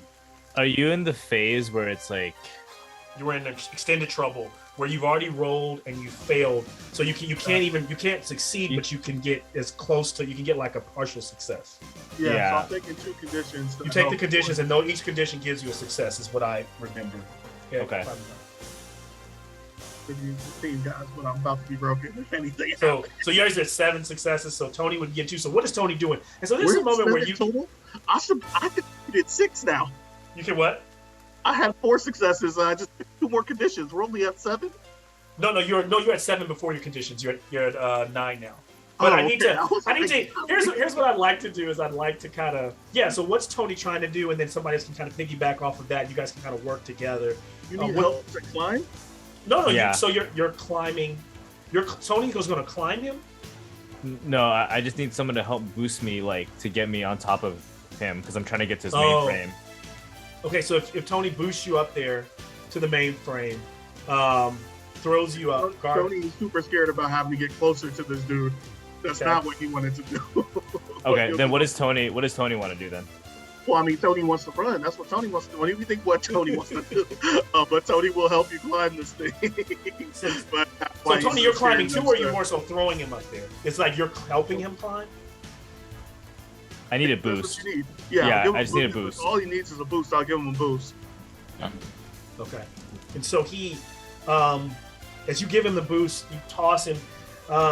He goes flying up. Garth is able to nimbly grab on. When he gets up there, what's Garth going to do? But at this moment, this is not towards your successes, but he swings to try to stop Tony or he tries to step on the ground and rupture a bunch of shrapnel flies up. Tony, give me a move check. If you fail, you take another condition. So I have to roll 5, right? Because -3. Out of the way, I need more room to roll. Okay, 2 successes. All right. So you dive out of the way. You're okay. So now you're giving these. So now you've got a success. Garth, what are you trying to apply to this? How many conditions are you giving yourself to do whatever you're going to do? I'm gonna go all the way to close to injured. So I'm gonna give myself 2 conditions. Basically scared is my condition, and then I was already scared, so I'll take -1 exhausted and -1 upset because I thought we had destroyed him. Yeah, and what you notice being frustrated, you notice that his core, as you're climbing up there, that the center, the major power source is still in the chest area, and it's been cracked. It's now open because of what Jose did. So is that rebar wire thing that's still sticking inside of his chest? Yeah, I'll say yeah. There's a pipe still sticking out. I pull the pipe out and I run towards the top of his head, or I climb up to the top of his head, and I stick the pipe as high as I can. Nice. Slam it back in? No. Okay. I'm holding it up, and I'm Waiting for the lightning. I'm waiting okay. for lightning. It's raining. Now, as he's moving around, he's stepping on convoys. He picks up B, throws him. With your 2 conditions, you're at 10. So what we're going to do is you don't know, you guys, it's kind of like betting. You guys don't know what you need, but you got to bet a number of conditions. So now either Clara can go. Clara is seeing what Garth is doing and knowing how she figures things out. Yep. She sees what he's doing and she's immediately upset and scared because she knows what he's going to do and is afraid of what's going to happen to him. Yeah. So she'll end up with 2 conditions there. But yeah, that's what she's doing. And no one is like out. No one is exhausted from any of their conditions. No. All right. Yeah, so she's broken yet. Yeah. And what is okay? So she's going. How is she aiding him? She's. Well, once she figures out. So I don't think she's aiding him with that. Okay. Because I think that's just sort of what would happen when she sees what he's doing. So I think she's trying to figure out at this point what she can do because she sees him swinging at him, trying to get him to stop. So she's trying to see what she can do to distract the big guy to get him to stop paying attention to what Tony and Garth are doing. So she maybe runs out and makes herself kind of a target. So he kind of looks at, I will crush you, little one. And he's no longer, he kind of looks away from Garth at Claire. And as he does, Garth is still waiting that the lightning is starting to crackle as it rains. Anything Jose's doing? So you put up 2 conditions, correct, Claire? Correct. Yeah. How about you, Jose? He's trying to distract as much as he can, so he's gonna take scared because he's already upset, and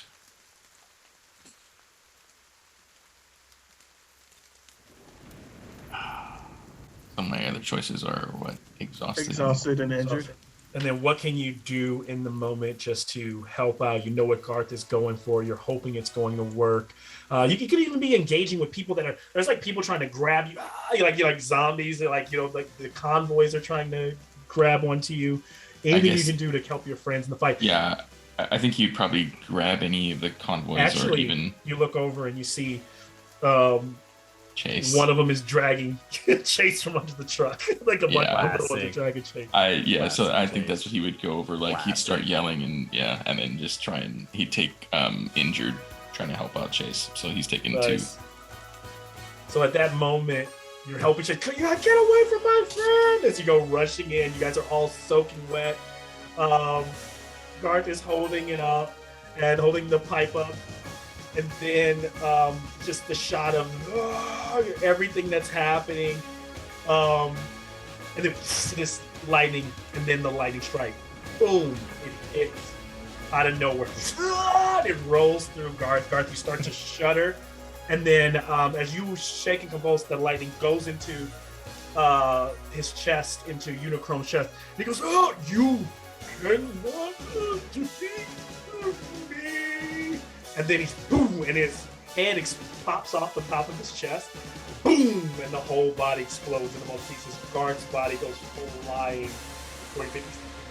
The head tumbles up into the sky like a rocket. And it kind of like doesn't soar out, it soars over at an arcing distance. Boom, the body collapses down. And it's just a huge metal husk. You can just a surge ripples through the crowd as everyone's chip is fried immediately, as they all wake up, and every little convoy kind of short circuits and falls down. A walks over, B walks over, and goes, "Tell all or one, thank you, friends." And then they collapses over as well. Success here as all of this is burning. And all the people are just kind of standing there looking kind of at the fire, like everybody like, what happened? Like, and we kind of close on that scene.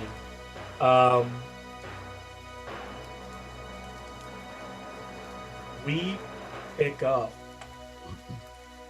some weeks later, and the news is calling it like a random electrical fire that happened. They've written it off like people were saying there was some kind of gas that that it came from this factory that caused everyone to kind of sleepwalk. It's like very random, ridiculous over explanation of what has happened. But where do we find you are? The final scene will allow you all to set up where the kids are, what are they doing, and share their last remarks here. It depends, Malcolm. Is that the only story in the news? Is there another story that I'm not thinking about? Yeah, I'm wondering if there's any like worries about like a homicide or anything like that happened, or was that also a gas leak that we got away with? Are they searching for some suspects? Yeah, they are. There has definitely there's been a they've ruled out a suicide. Okay. All right, we're in the clear. Yeah, she just threw herself out of her second She story. blasted herself out of the second story. Herself to a That's computer. Blew herself out of the second. So what is Garth's condition? I mean, there's having been Okay, and so, lightninged and blasted off. I would like to describe it if I'm Garth. still alive. Okay. You are. I mean, as long as you weren't exhausted. Well, kids. your kids don't die, so yeah. I was already broken. I mean, I definitely got injured from that. So I hit broken at the end of that. If I took on one more, then I would be completely gone. But I think scene, not last scene, but like how broken Garth is, I mean, I'd like a last scene with Clara, but I'd probably be hanging out with Clara and whatever her last kind of scene is. But what you see of Garth is like he lost his arm. Like I think his whole right arm is gone, like an amputee. And I think it's one of those injuries that like he's not going to be able to come back from. Little cuts and bruises, he can regrow. Yeah. But like getting lightning sent through his entire body, I think that's the part of him that like breaks him, like not like breaks him like the most broken he can be as a robot kid. And I actually think that like it probably makes him closer to being like human than anything. Like I think having like an injury like that makes him closer to like his humanity more than his robot self. Like a scar that he kind of always keeps. Anybody else? In between that was a shot of Tony's grandma like in the bathroom, kind of like looking at like her neck, like got bit by a mosquito. Like back to whoever else. I think Jose would be in his room playing this Skynyrd song, and his back to the door, slightly ajar, so that if his parents are back, they know that he's up there, and playing this song, but like just looking at artifacts from each one of our things. So the D&D set, there's the cassette, the blank cassette, and probably whatever plant or creature we found from Dimension X, and part of a fried out clown. Nice. And just kind of like looking over it and going, all right, so what's next? And thinking about where Bo is and and Father Joseph. Remind me how old Jose is right now. 14. 14. Okay. Garth was robot. 14. Garth is 14. Okay. 14. Clara is 12, 11. 12. 12.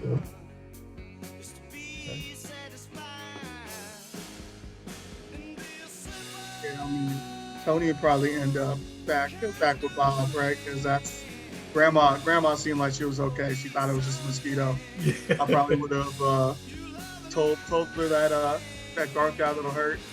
Try to get some cookies out of her, drop those off, and then just kind of rode my bike over to the record shop. Nice. And checking on my boy Bob, see if he has anything new. You and Bob doing some little high five, kind of like that you guys come up with, like a little greeting. He's showing you some new records, like way back in the beginning, showing you what's new. Claire. I think Clara, after visiting Jason's grandma, you see her leaving that house with the cookies that he's had her make, and walking home and then going inside the house to visit Garth.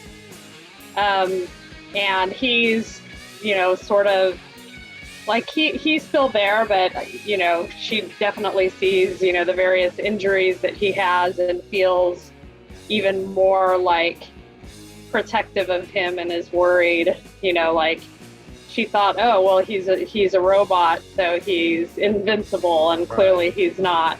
And he's not quite the same after being electrocuted. So, she goes in and checks on him and see how he's doing. And you can just see that she's back to being worried again, but it's not about money. It's really about her brother now. Yeah. Yeah, I think he'd be, I guess in that scene, that like last scene, I guess, like, he'd probably be like sitting by like the window and like just watching like the rain kind of come down and just like see Clara come in and probably like motion to her to like sit by him. And then I think he would just put his arm around her and they would just kind of sit back. Nice.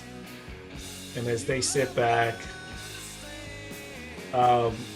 we move the next shot with you all in the movie theater, throwing popcorn at each other, laughing. What movie are you watching? I know this is probably gonna start a whole debate, but like somebody throw something out. Is it summer or is it Halloween?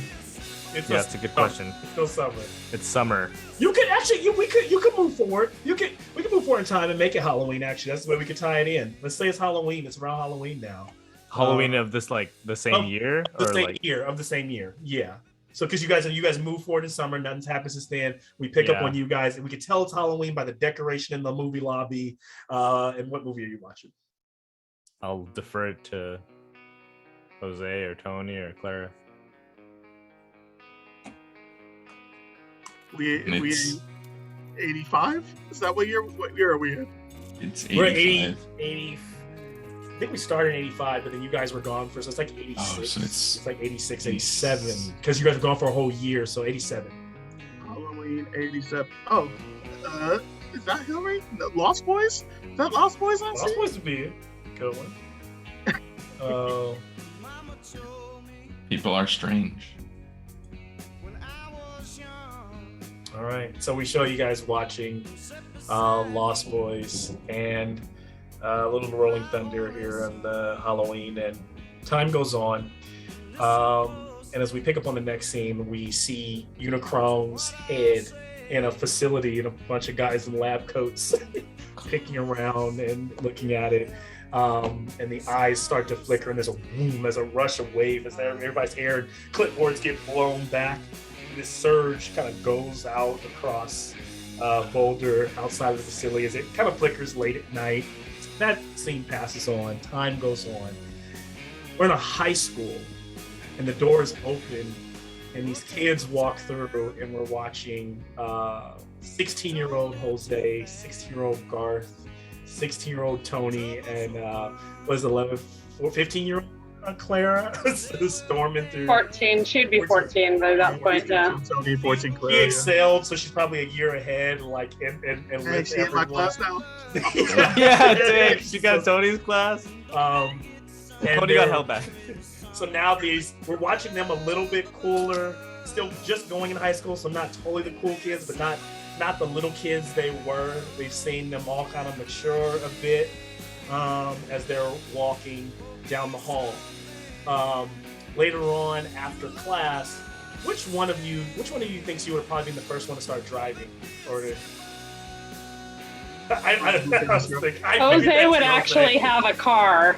Jose, what would be your first car that you think your parents would get you? Or wouldn't Jose have worked to like get a car? Yeah, like, his so parents it's going to wouldn't be a have given- hoopty. Yeah, he wouldn't It's have gonna given be- a car. I'll even make it the car that I had. If Bone Tracker doesn't count, then 1984 Chevy Cavalier, the Nun. nice. I'm gonna look it up. It's kind of old, crummy, and it's like you're sitting there, that was Chevy Cavalier. And then after school, everybody's in your car, like laughing. You guys are driving down, going to the movies, and we kind of watch them driving off into the distance, right? And we're all in the car with Jose. And there we like slowly fade to black and close out tonight's episode. So Nice. you guys are all now moving into They're all Tales floating in the from distance. Tales from the Yeah. Tales from the Flood. So, is Garth still one-armed? Yeah, After for all this sure. stuff? For sure. And I would imagine in that last scene, like when we're driving off into the sunset, I think he puts his Stub out. nub out. I think he puts his nub out of the window. I just got a leak. Yeah.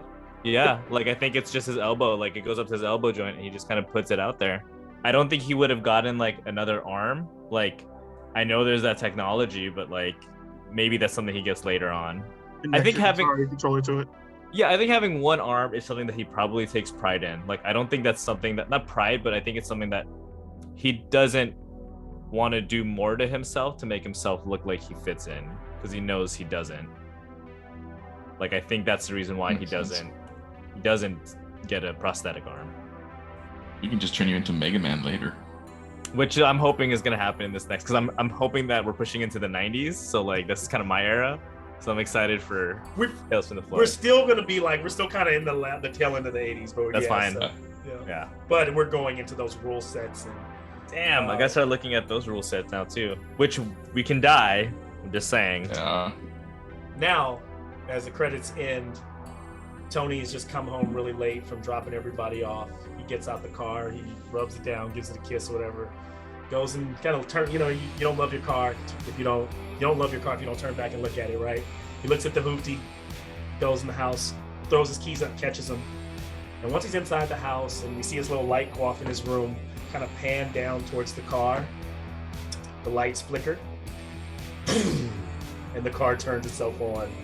And we crash to black and we'll end there. Oh. Music, Christine. Oh, So nice. this is 2 years later. Yeah, this is 2 years later.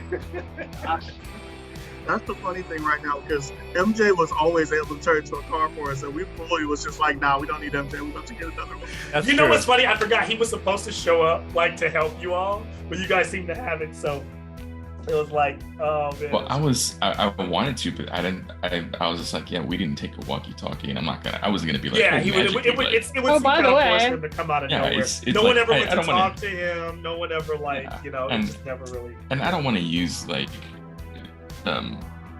Jose's bag as like Felix the Cat's magic, like he's got everything in there, because then that's just. That was It's got fun. a weight limit. That So was a good little three-part game. Tales from the Flood. Yeah. We missed you, bro. So how does it work that Clara is like 14 in this? Or are they? You'll be treated the same way. I think I'll still treat you kind of as like the kid of the group. So because even though you can die, it's very hard to die. It's like you have to fail a bunch of rolls. And even then, it's not even dying; it's more just being written out of the story too. It can be all just kind of just be gone. So I will. really I will say it says here for the teen, your age is from 14 to 19, so you Okay, do fall so underneath Okay. the category There you still. So there, as long as you fall into the Okay. category, nothing really changes for you. Just Like the be 8th grade taking some AP classes or something at high school. Yeah.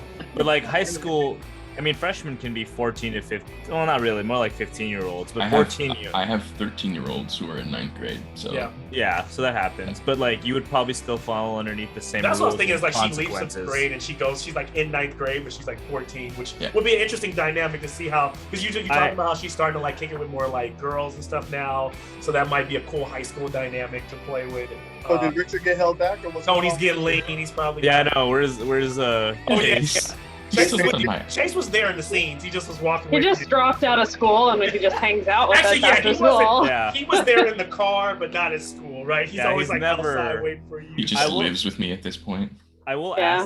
ask DM with our transition into this world, which I'm really excited about. Is there are new roles? So like, I'm sure. I don't know If you want to change, being like, if you want to turn to a jock, this would be a time if you want to like transition. Like, Yeah, the teens are pretty your cool. role. And that Yeah. was something that Tony transition was to a thinking team. about. Yeah, we Tony wants talked to about start that. on the track anyway. I'll Yeah. just read them off really quick because I think they're so cool. There's a hacker, which is pretty standard, a jock, lone wolf, motorhead, party animal, raver, rocker, seeker, snob, and street kid. We know where Chase is gonna be a street kid. Oh yeah. But who knows? What's I a don't know. seeker? Okay, so I'll read it here. Seeker. Some people think it's. Oh well, hold on. This talks a little bit about the loop stuff though. But Oh, okay. So a seeker, it's like the person is like they're wearing like one of those like Eye of Agamemnon kind of like necklaces, but it basically says that tonight we're gonna perform a cleansing ritual with the rest of the gang. And Thomas had promised to teach me all about healing if I come around to his afterwards. Yeah. So few of us see the truth, and we have to save the others. They're kind of like a meta. Yeah. I'm gonna stop Yeah. recording.